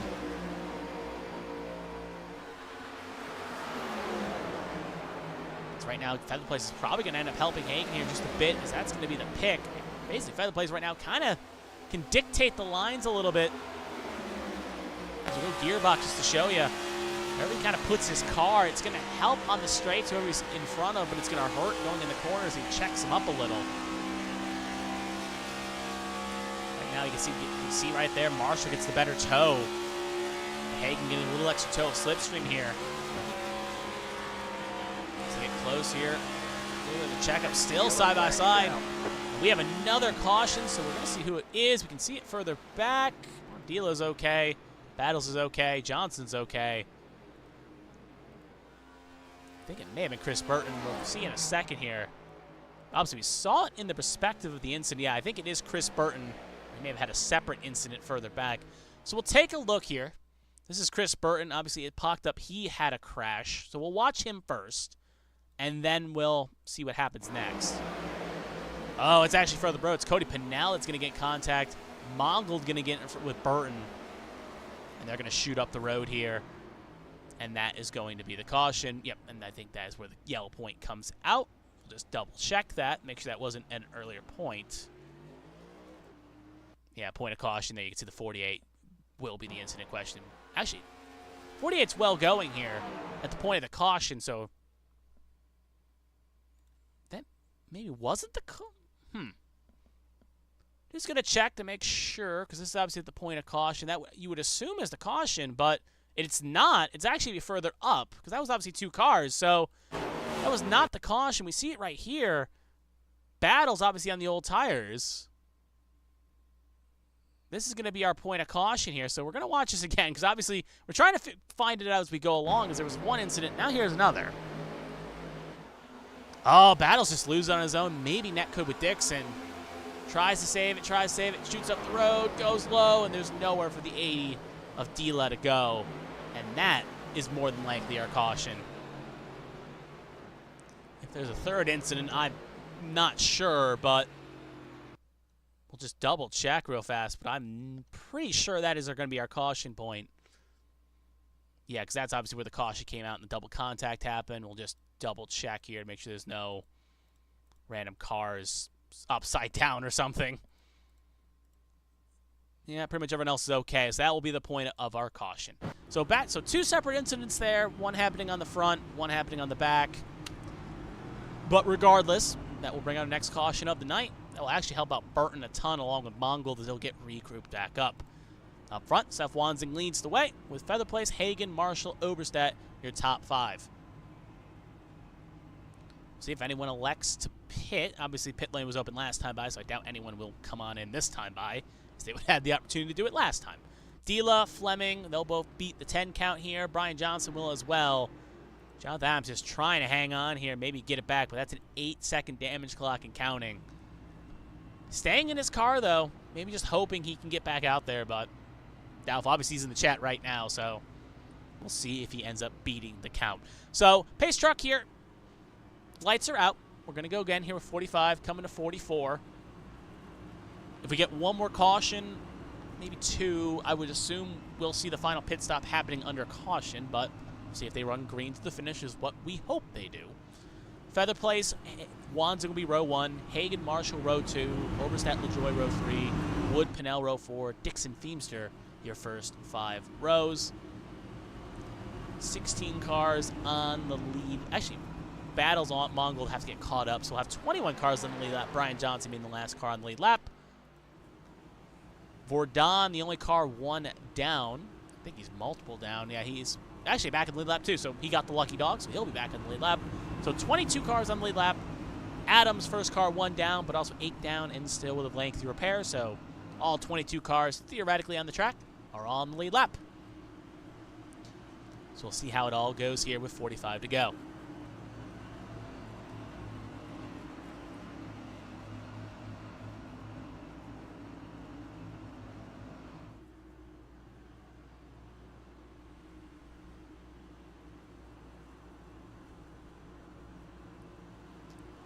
Green flag is out, and away we go, and the curse of the outside lane strikes again. Feather Place can't get it going. And we usually see that happen week in, week out, but it's really been prevalent here of those runs.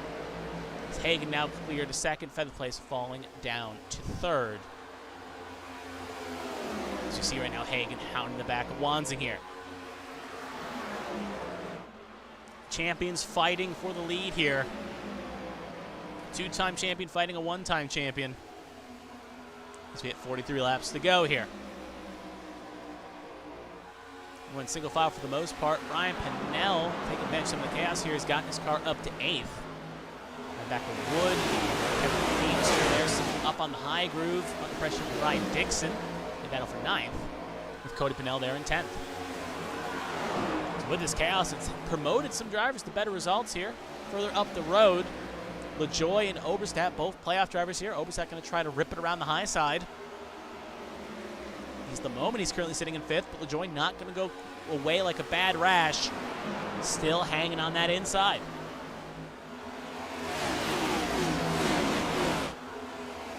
Still side by side here. Can't get the elbows out here. How aggressive do you want a top 5 here?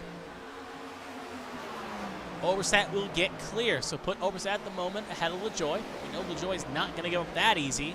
He's got to be careful. Wood and Pinnell both hanging behind him here. As Wood's going to try to hang the high side.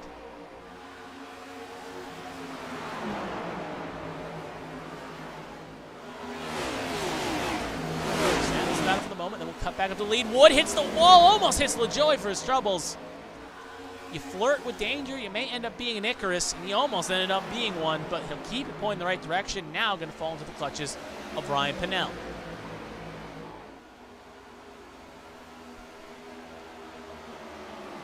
Still side by side with 40 to go here as they battle on track for 7th. Seeing the gap close up towards the 3rd as they battle just for a second longer. Then we're going to head back up to the 3rd spot. We see Marshall hounding down the back of Feather Place. We don't want to miss this battle just in case it plays out.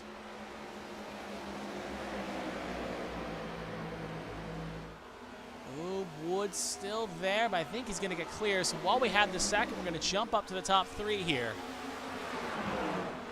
Right now, Wansing putting down personal best as he is pulling away from Hagen slowly, but pulling away. Gap about 2/10. Feather Place and Marshall hanging on here as they are in 3rd and 4th. They have pulled a healthy gap to 5th. Patrick Oberstadt is about 8 tenths away. We go back to what we were watching. Obviously, LaJoy is now reeling back in Oberstadt here, trying to get his car back inside the top 5 as they will continue their fight. Further back, though, you can see it is elbows out as Feemster is side by side with Cody Pinnell. And also Galloway and Dixon are fighting side by side as well. Just behind there is Dixon will hit the wall a good amount, and now Markowski, remember, involved in that crash with Gaiman, is trying to recover and get that 33 Youngstown machine back inside the top 10.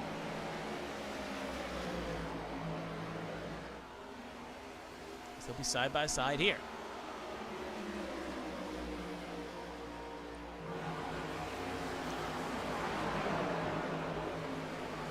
Markowski looking poised to clear his way off rival. He will head back up further up here. As they've gotten it pretty settled out here for the moment. Ethan Wood, the big winner, he's now in 7th. Pinnell in 8th. As Cody Pinnell was the big loser as he's lost a couple spots. He's now side by side with Kevin Feemster for, I believe, 9th. It is 9th on track.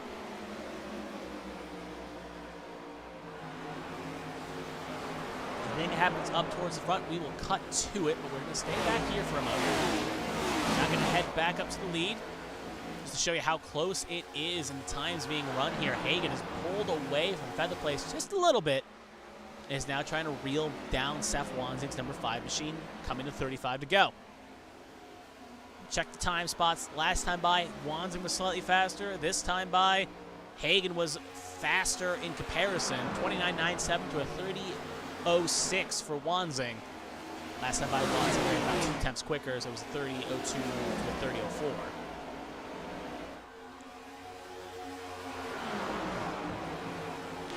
We saw Wansing make that car wide enough at Kentucky to hold off Hagen. Can he do it again here at Charlotte? Turn. The question is pull up the driver data here. We know how that last race played for Seth Wansing at Kentucky.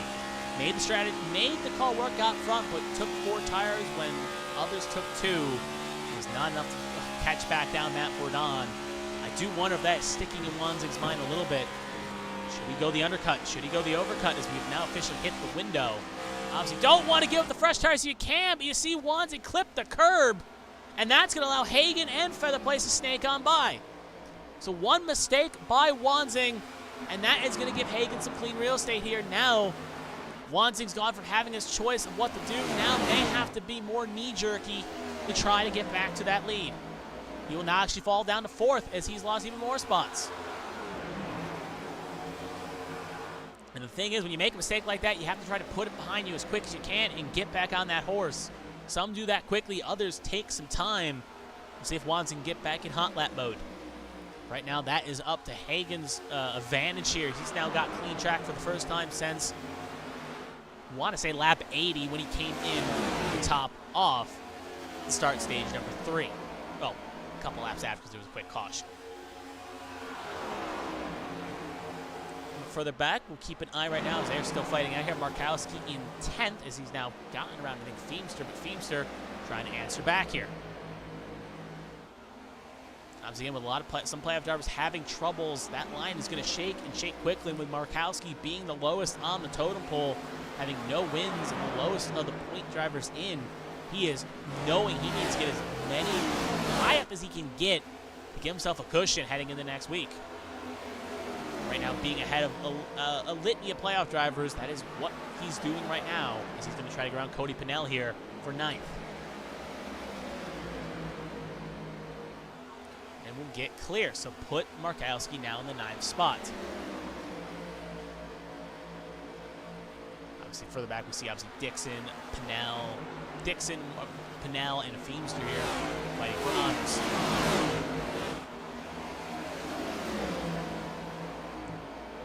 Keep an eye on this. We're going to jump back up to our race leader. Hagen, Feather Place. Feather Place again keeping it honest. That time by, they ran about dead even. Slight advantage John Hagen, though. 30-10 to a 30-14. That time, Feather Place was faster. 30-18 to a 30-19. Meanwhile, Marshall and Wanzing both running in the 34s. So they begin to fall off here. We both know they're prone to doing the undercut. Now that we're fully in the window, I do wonder if we'll see them come down pit lane quicker, and maybe we'll one roll the dice and take 2. Try to get that extra track position and just hope they can hang on. Patrick Oberstadt also now beginning to reel in Seth Wanzing. 5th and 4th right now fighting it out on track.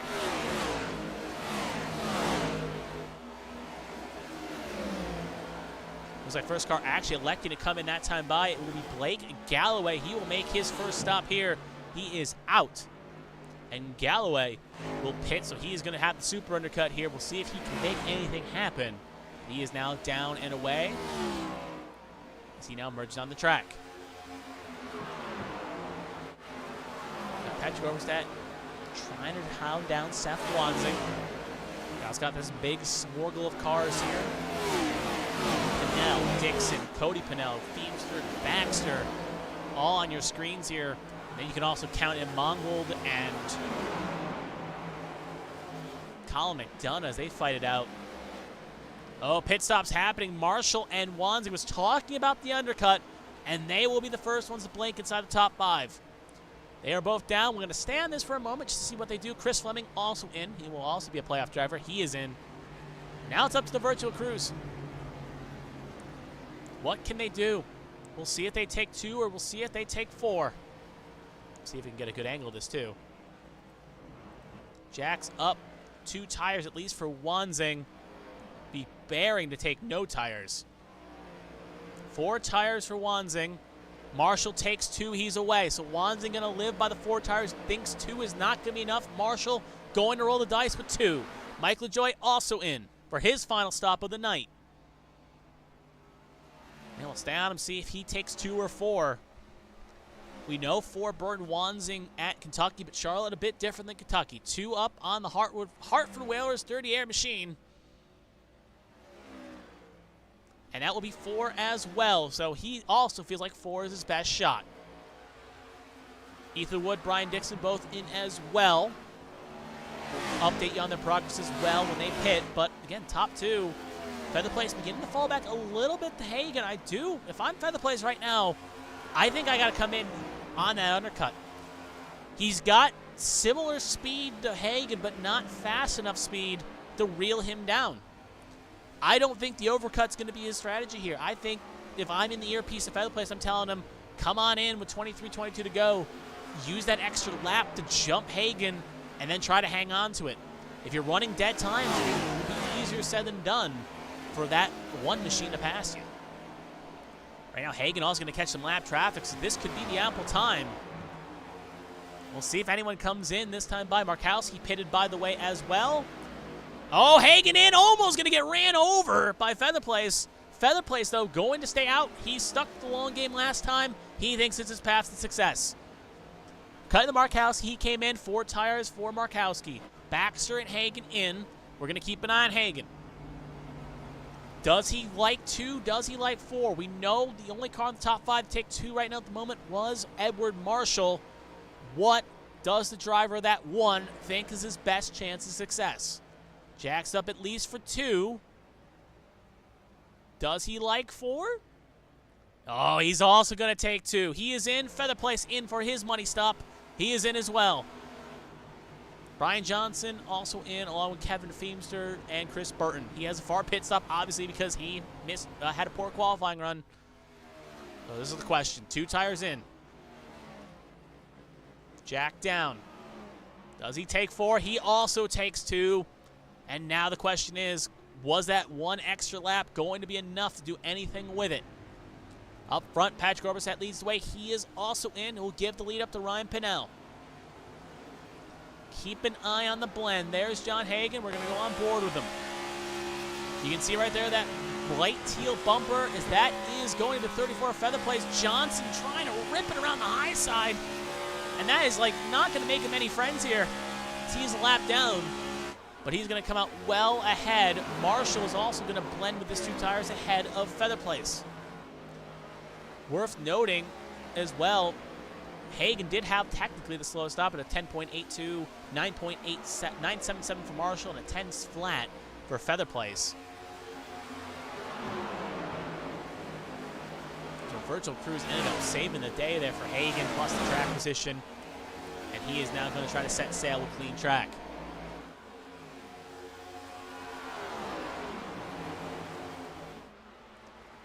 Ryan Pinnell still going long here. Maybe hope for a caution. The girl dad will pit. He is now officially in. He'll allow a handful of cars to get back their laps. And they'll hand the lap lead over to Austin Mongold. An ill-top caution would come out right now. Only 7 cars would be on the lead lap. Feather Place and Marshall have not yet to unlap themselves. And now we're seeing maybe the disadvantage of going 2 tires this late. Maybe at the very least 2 tires with a huge undercut. Right now, as Marshall's getting caught here by Feather Place. Then we'll get zoomed on by.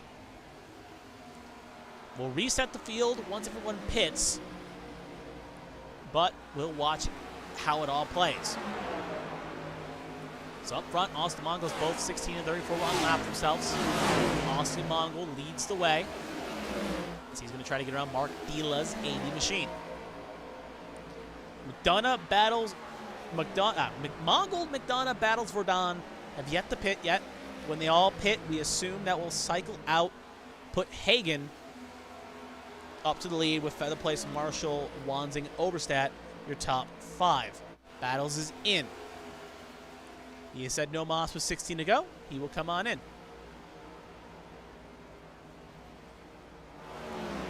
And these drivers just hoping for a caution, hoping for something so they can cycle back around and get a net gain on track position.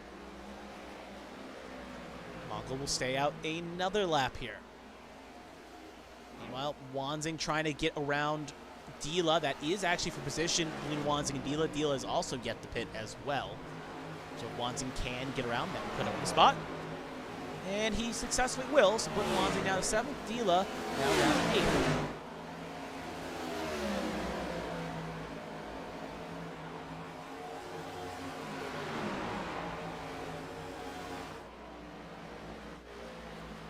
Still Austin Mongold. Came in at lap 104. So there's no way there's enough fuel in that tank to make it to 150. He, along with McDonough, came in at 104. Verdon came in 1 lap later at 105. Obviously came in the top off under the caution.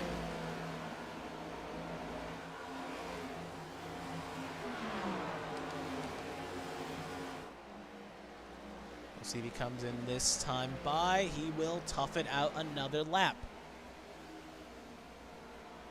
And just to update you, Hagan, obviously, who will be our race leader when it all cycles in, has got about a 1-second gap over Brandon Feather Place, if I'm reading the numbers right. Actually, that's, I want to say more than a second. It's 2 seconds, actually. I read the wrong number there. It's 2-second gap to the car in question here. And then Marshall's about a second back of Feather Place. And then Wansing's about 3 seconds back of Marshall. And speaking of cars coming in, Austin Moggold is going to pit. He will give up the lead. McDonough also will give up second. They are both in. So Matt Fordon at the moment, we'll see if he elects to go around one more lap or if he will come in. Obviously, that car right behind him is John Hagan. That is for position. And he will come in. So that will promote John Hagan back to the race lead with 11 laps to go.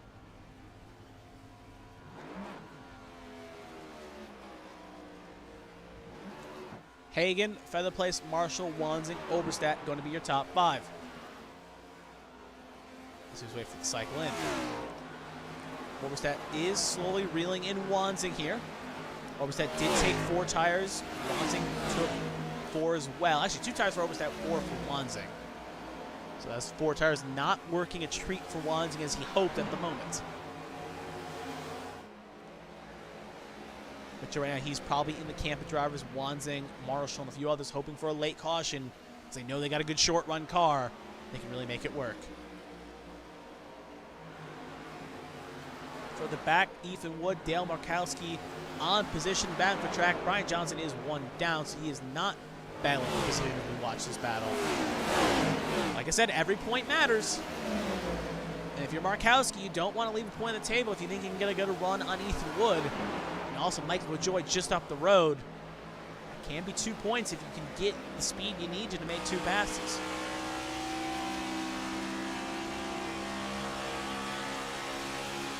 It's a run in his Ford machine. Can he get on the corner panel? He can.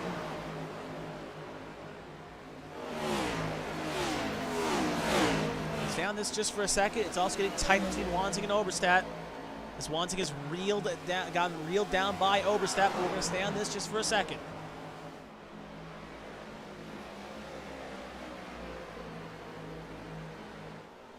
Tire advantage is about the same. Markowski has 1 lap fresher tires. Both took 4 on their stops.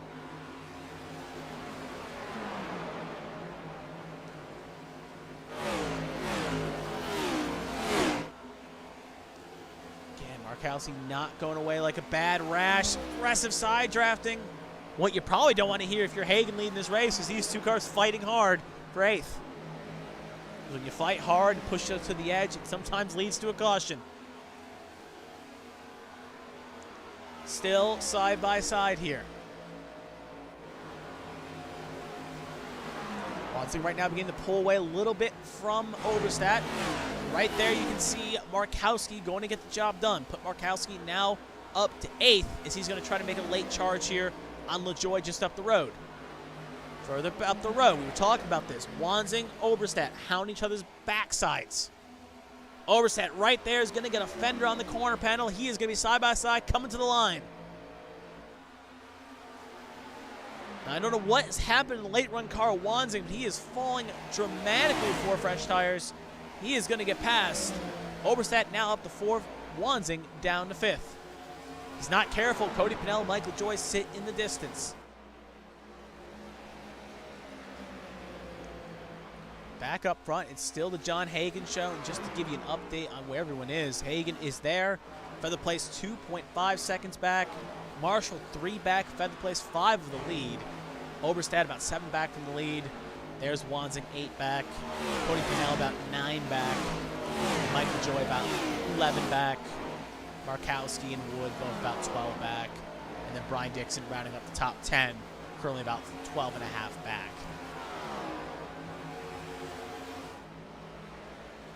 So if you're a John Hagan fan coming to 5 to go, you want this thing to stay green and you do not want to see a caution.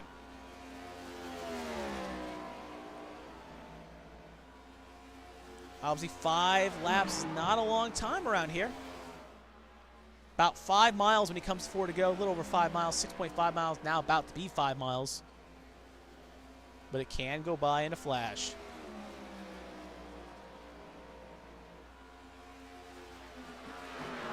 Four laps to go.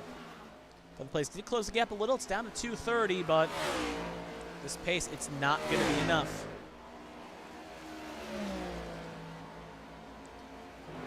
This battle shaking here again as we see Markowski wheeling in LaJoy. As they both try to work around Chris Burton here as he is 1 down. Chris Burton sits in 20th position as Verdon just rode is in 19th.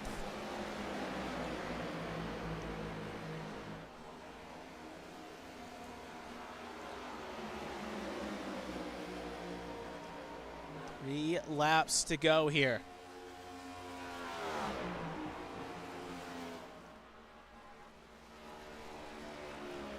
Keep an eye on one more battle. Ross Bax and Ryan Pinnell, they're fighting here for 13th. McDonough and Austin Mongold as well, they are fighting for 11th. They're kind of close here. We do not want to miss the leader taking the white flag here. So keep an eye on this battle just for a second. We're going to cut back up to John Hagen. Gap is 2 seconds. It is falling, but obviously, again, I think that's Hagen more taking it conservatively rather than Feather Place putting the hammer down. And he comes off a 4. As long as he sees the white flag, this race will be official. White flag in the air. 1 lap to go. Took a second for the graphic to change. Obviously, Hagen came in as the odds-on favorite to take the championship and the odds-on favorite to at least advance. Can't say it's 100%, but if you looked at the betting odds, I would say it's over 99% he'd make it to the next round. Well, coming out 3 and 4, he's going to punch his ticket. John Hagen will secure his seat into the round of 12 as he will win the Charlotte 225. Brandon Featherplace going to come home in second. Good recovery drive from starting in P22. And Edward Marshall will round out the last podium stop for our pole sitter. Again, probably wanted to get the W from sitting on pole, but a top 3 is good for Edward Marshall. Oberstedt will get 4th, and Wanzing will round out the top 5. Well, obviously, as the rest of the field finishes up here, looks like Brian Dixon towed, as obviously he was already a lap down, or at least came on the backstretch. Oh, Wanzing almost runs into the back of John Hagen. Odd incident. Maybe trying to do a celebratory tap here, just watching the replay here on the backlog. Oh, looks like he got some help from Cody Pinnell there. Very odd. We'll take a quick look at that in just a second, as I'm curious. Here comes Wanzing again. Oh, he shunts Patrick Oberstadt. Chaos coming down the line. We'll take a look at the end caution in just a second, but we're going to let John Hagen get his moment of bliss here. He's your winner at Charlotte Motor Speedway, and he has punched his ticket to the round of 12, leaving 11 more seats on that train as he will burn it down.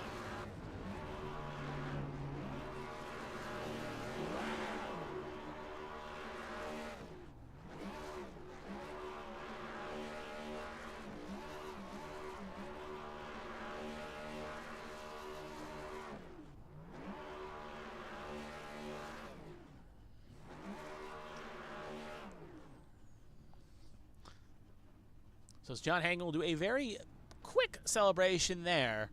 It looks like he'll end up doing a backwards Polish victory lap. So while he does that and gets resituated, we're going to take a quick look at just at the end there. I'm curious to see what happened. Obviously, it looks like some contact here coming to the line as they were batting for position. Wood, McDonough, and Dixon end up coming across the line backwards. Very odd incident, but that is not what my eyes are focused on. We're here coming down the long stretch here.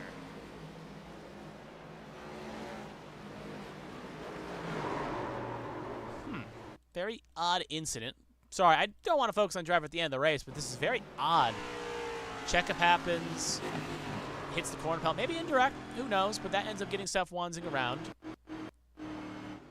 And then Wanzing indirectly slowed up here, then runs up here.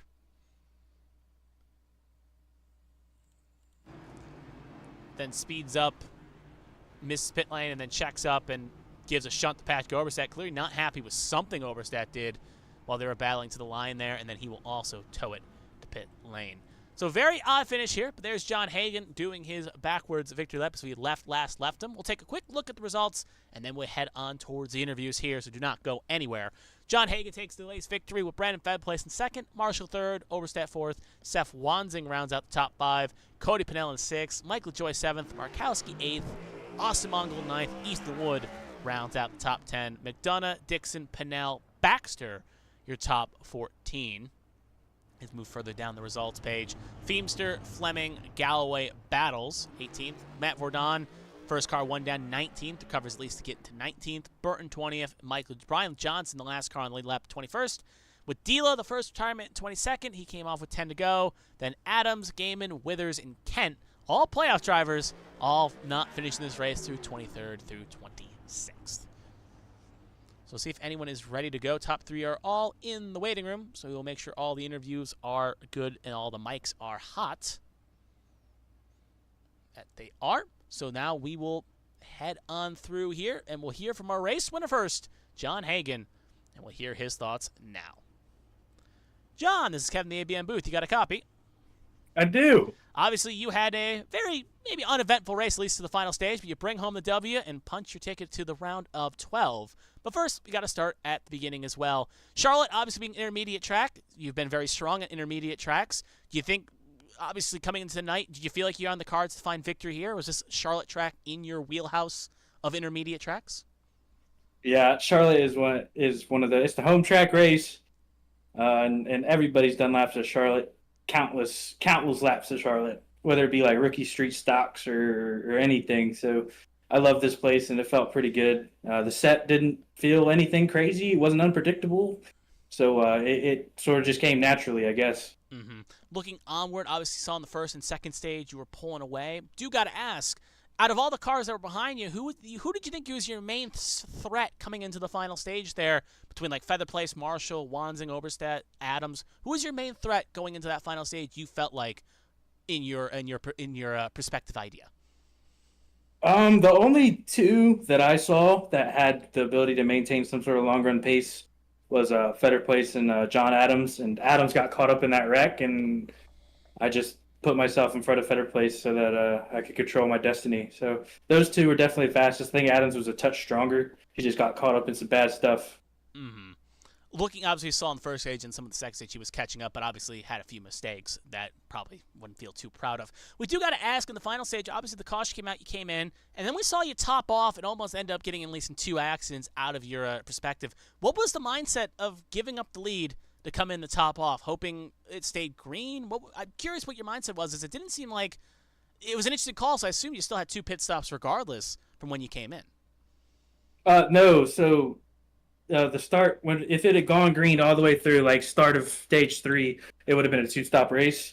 That caution came and put us in a 1-stop window with like maybe a quarter lap of saving. Mm-hmm. So, I mean, that was the goal, was to have it go green, leave it in 5th gear and be good on one more stop versus everybody else on 2. Mm-hmm. And obviously, with the cautions, it neutralized it out, and you had a car for your field. But that was what I was wondering. I was doing the math. I'm like, it's going to be close, but I guess you obviously coming in, I did hypothesize that you could make it on one. Well, that seemed to be the case. Obviously, looking through, last pit stops happen. You get ahead of Seth Wansing and then set sail. Again, we always talk about it. You don't seem to go overcut or undercut. You just come in at your moment.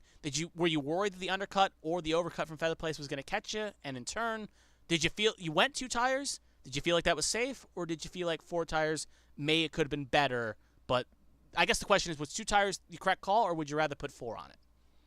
I think 2 is definitely the correct call. You're not going to – the pace you lose on 2 tires versus the time you gain taking them, it's drastic. I mean, I'm telling, like, you lose maybe a quarter of 10th of race pace taking 2. So it's a no-brainer to take 2 tires and only be penalized a quarter 10th on race pace, mm-hmm. And then gain 4 or 5 seconds on a pit stop. You know what I'm saying? So that was the call, and I sort of wanted to go one after Feather Place, but I was getting towards the end of my tank, and I was getting out of the semi in the middle window, so I pulled the trigger before he did. Yeah, I was speculating that too, and we'll hear from Feather Place in a bit. I was wondering why he didn't try the undercut, but he felt poised in his strategy, and it just didn't work out today. Looking onward, you have Iowa. Obviously, with your win, you are now punched your ticket to the round of 12. So, Iowa's a track. How does it feel in your wheelhouse? Is it a track we could see you go back-to-back to start these playoffs? I'm not a big fan of Iowa. They did repave it, and I haven't put laps on it with the new aero model and tire model, as well as the new repave.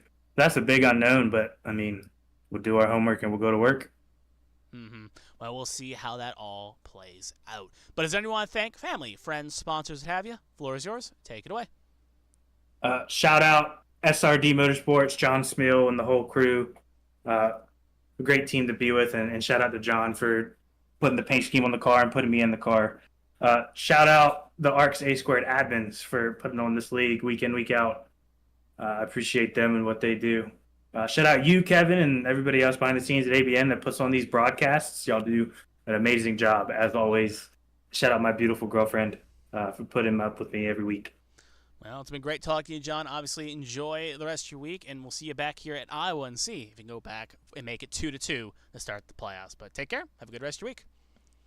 Thank you. And that was our race winner, John Hagan, and that will move us on nicely to our second place car, Brandon Febplace. We'll hear his thoughts now. Ooh, almost grabbed the wrong name. Brandon, this is Kevin the ABN booth. You got a copy?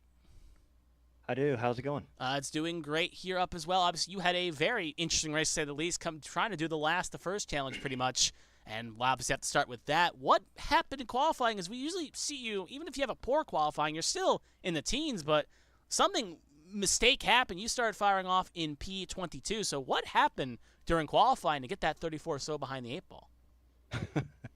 Yeah, it was I had a plan until it wasn't a plan anymore. I felt like I had a good idea of how to get a really fast lap time, and when I hauled off into one, I actually missed the line that I needed to take, wrap the white and blue line, and instead, whenever I missed it, the car shot straight to the fence at a 2 and hit the wall. So definitely not one of my best moments, but I just that's what I get for trying too hard, I guess. Yeah, sometimes that can happen. But, hey, it makes it more interesting when you have to come from the back. And you did a good job. You carved for the field in the first stage, and you carved up for the second stage. But we do got to stop for a second. We saw contact between you and Kent, I believe, somewhere in stage 2, if I'm not mistaken. You want to kind of maybe explain what happened there? Because it looked like, I'm not sure what. We saw the incident. You got in the corner panel with Kent, but maybe it was a frustration. Maybe it was a spot where you're just trying to get through. You want to maybe give your thoughts on that incident in question? I mean, I've been having run-ins with Kent pretty much all season. I don't think it's a secret. I think a lot of people know. Mm-hmm. The problem is that I was there. I mean, I showed that I was going to the inside. I even gave him a head notice. Hey, man, I'm going to the bottom. Just leave me alone. Let me pass. And he came down on my right front. I mean, there wasn't much that I could do other than stab the brake right there. And hey, it's the playoffs now. This is the time to go. This is not time to be friends with people. So if he wants to talk about it later, I guess we can talk about it. But that was my point of view. True. Obviously, not trying to throw any accusations out. Just curious, as we did see it through the broadcast, and we were just curious to see what exactly happened from both drivers' perspectives. Looking onward, obviously, we saw you take stage 2. You got all the way up to second, and you were looking good for the final stage. And then pit stops occurred, and I do got to ask, because we were kind of speculating a little bit that we thought you were going to try the undercut maybe on Hagan, but then Hagan came in, you went long. I guess the question is, was an undercut in your thoughts at all, or were you just sticking to your strategy no matter what happened out of curiosity? I was a little surprised by everyone coming down. I knew there would be some that went early, but there was a lot of people calling out that they were pitting, a lot more than what I assumed was going to be calling out. And then he called, and I'm like, well, that's weird. I thought for sure he would go longer. But kind of like you said, I had a number in mind, and I pretty much stuck to that game plan. I didn't think taking 2 tires after, with more than 20 laps to go was a good idea. So I waited as long as I could, and then had a terrible pit road entry. I really need to work on my pit road entries. But I think 2 tires worked out for me. I don't know who else took 2, but I know pretty much the whole field took 2. Only Seth Wansing in the notable top 5 took 4. Everyone else took 2, so it seemed like the correct call, and Hagan obviously thought it was the right call too. I do got to say, it's probably best to get conservative, because obviously in the first stage we saw Kent, Adams, Baxter, and one other name that escapes me right now all hit the incinerator. So it may be best that you took it conservatively, considering how it was taking drivers out faster than it was putting them in, basically. I do got to ask real fast, if you could run it back, do you think 4 was a better choice, or were you comfortable taking 2? No, this set, the car tonight was a little on the snug side. if you took if you took 4 tires, the car would, it built kind of tight. If you took 2, it freed it up a little bit. So it was a little bit more, you were able to get a little bit more out of it. So, I think 2 strategically tonight was the best call. I think I took it in stage 2 as well. Mm-hmm. So, take 4 at the stage breaks, take 2 at the end there. Yep. Looking onward, obviously, with your good points haul today, I can't say you're mathematically locked in because obviously you don't know the full points and the situation going ahead, but you're looking good, at least make it to the round 12. But Iowa is a short track. We know that these kind of shorter kind of tracks, like gateways and that, you do kind of work well at those tracks. So thoughts going into Iowa next week? Do we think we can see that 34 get back in victory lane? I sure hope so. Like I mentioned earlier, it is the playoffs, so I need to stop being as conservative as I've been, and get out there and make it happen. So, I'm going to put the practice in and see what I can do come Iowa. Mm-hmm. Well, we got to the point of the show. Does anyone want to thank family, friends, sponsors, what have you? Floor is yours. Take it away. Thank you very much. Thank you to Bowie Esports, Brian Dixon, Ross Baxter, Zach Millett, even though he isn't here. These guys are so much fun to race with and be on a team with. I couldn't be happier with them, and thanks to you all, ABN, for the broadcast. It's going to be pretty cool going back and watching this, seeing what all I missed. Thank you to Premier for the setups that they provide this league. Thank you to all the admins and everybody who makes this happen every Sunday. Well, it's been great talking to you, Brandon. We wish you well in Iowa next week, and you take care. Have a good rest of your week. Thank you very much. You too. Was our second place finisher, Brandon, and that will leave us with one left. We'll hear from Edward Marshall now, and we'll hear his thoughts on his third place finish. Edward, this is Kevin the A-Band Booth. You got a copy? Yes, I do. How are you? Good. Obviously, you had a very interesting race, too. You put the car on pole, so we'll have to start there. Obviously, you qualified well. It seemed like you were struggling a little bit with long-term pace. So kind of take us through your thoughts on this setup and this track car as a whole here, because it seemed like you were good on the short term, but it seems like you struggled a little bit long term. Yeah, I was having some wheel issues. So it's like not clocked right.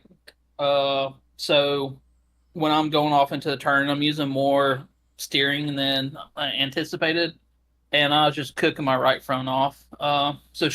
Short run speed, I was fine, but even on the short run, I was trying to back up my corner enough to where I could make the right front last, and I just couldn't keep it on.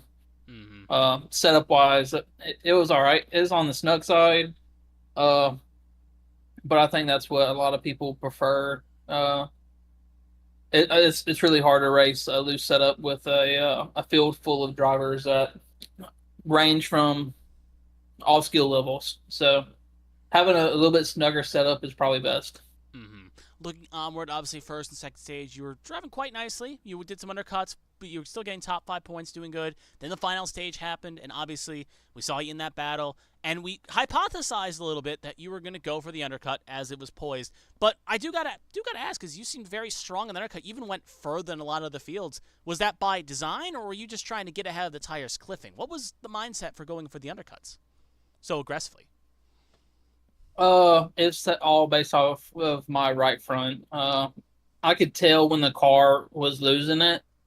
So as much as I would have rather ran that second stint right there to 135 and taken 2, and then not being on pit road as long and getting off and trying to battle Hagen or Fetter Place, I was just trying to manage, thinking about the big picture right here. So trying to get in when I felt the car start to fall off and get me some tires so I could at least stay on a decent pace. Not like a winning pace, but somewhere close.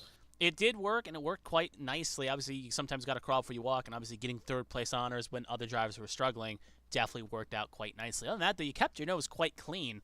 I do quickly got to throw out a quick thought here, just out of curiosity. If we got a late caution, would you have come back in? Was tires the plan, or maybe were people going to stay out? Because we're hearing 2 tires are better than 4. But obviously we saw both the 11 of Battles and the 39 of McDonough both get slaughtered on old tires. So I am curious, if we got a late caution, were you coming in? And if you were coming in, was it going to be 2 or 4? Well, I think in that part of the race, I don't think anyone had tires left. So maybe you had left side tires, and if that was the case, maybe you put those on. But at that point in time, I think you'd still be so tight that it wouldn't hurt. I mean, it would hurt you. So definitely with 15 or less laps to go, I'm staying out. I'm getting the track position, and we're going to drive the wheels off of it. Looking onward, obviously we got Iowa next week, again with a good finish here. You had those little extra points from winning Indy earlier in the season, but this is definitely going to give you a good haul. So going in Iowa, thoughts as a track as a whole, and what, because we see you on short tracks, we know intermediates and those longer tracks playing your factor more. So thoughts in Iowa, and what do you think you can get out of the car in the 16, and do you think we can see you in victory lane? Yeah, I mean, I think the team's going to put in some laps this week, probably a little bit more than normal. I think Iowa's a good track for me. And I think Iowa's going to be a good track for our team. We're looking forward to having a little bit of short track action, keep things interesting. And then looking on past Iowa, when we go to Nashville, I think that's also another really strong track for our team in general. So I think we'll definitely be top 3 speed at both tracks, and look forward to hopefully putting in a victory lane. Well, we'll see if that can happen. Obviously, when one good race can lead to another, and you can put one foot in front of the other. We've gotten to the point of the show. Does anyone want to thank family, friends, sponsors, what have you? Floor is yours. Take it away. Thanks to God, my family, wonderful wife. Thanks to y'all for broadcasting. Thanks for Sunday Money for giving me the opportunity to race this super fast Chevy around the track. And I think that's it. All right, it's been great talking to Edward Marshall. We wish you the best of luck going into next week, and obviously, hopefully, we talk to you before the season's end, because it was a little bit long time between Indy and here, but we know you're capable of putting those cars in the podium. But you take care. Have a good rest of your week. Thank you, you too. And that was our 3rd place finisher, Edward Marshall. And with that, our interviews have come to a close. We'll take one more quick look at the final results one more time, just to do some homework again, and then we will get on out of here. John Hagan takes victory with 3rd place 2nd, Marshall 3rd, Overstead 4th, Steph Wands in your top 5. Pinnell 6th, Mike LaJoy 7th, Dale Markowski 8th, Austin Mongol 9th, Ethan Wood rounds out the top 10, McDonough 11th, Dixon 12th, Ryan Pinnell 13th, Ross Baxter 14th. Moving further down the results screen, Feemster 15th, Fleming 16th, Galloway 17th, Baxter 18th, Verdon 19th, Burton 20th, Brian Jones 23rd, Mark Dealer 22nd, Adams 23rd, Gaiman 24th, Withers 25th, Matthew Kent 26th. And looking at this, obviously we see the highs of highs with Hagan, Feather Place, Marshall, Overstead, Wanzing, all getting good hauls along with Joey Markowski. Meanwhile, going to next week's elimination race, Adams, Gaiman, Withers, Battles, Verdon, and Fleming are all going to, and even Blake Galloway, are all going to have to, with their outside the top team finish, going to have a good run here. Obviously, we'll see where the points lie. Keep an eye on ABN's social medias and A Squared's and ARCS' social medias for an update on the points. But we'll see how it all shakes out, and we'll see how everyone will know their game plan before going into next week, and they'll know who it is, and they'll know where they have to go. Some will have to be aggressive, others could be conservative. But obviously, Iowa, being a short track, could bring out all the tempers. So we'd like to thank you for tuning in here on ABN Studios for another fine broadcast. Obviously, as we did allude to, next week is Iowa. Same time, 7 p.m. Eastern here. We are getting closer and closer to the finish. And going into next week, 4 drivers will lose their seats at the table. And we will fall down to 12. John Hagan already has his seat at the 12 table. The question is, who will join him? We will find out next week. But thank you all for tuning in. It's been a pleasure and an honor. And hope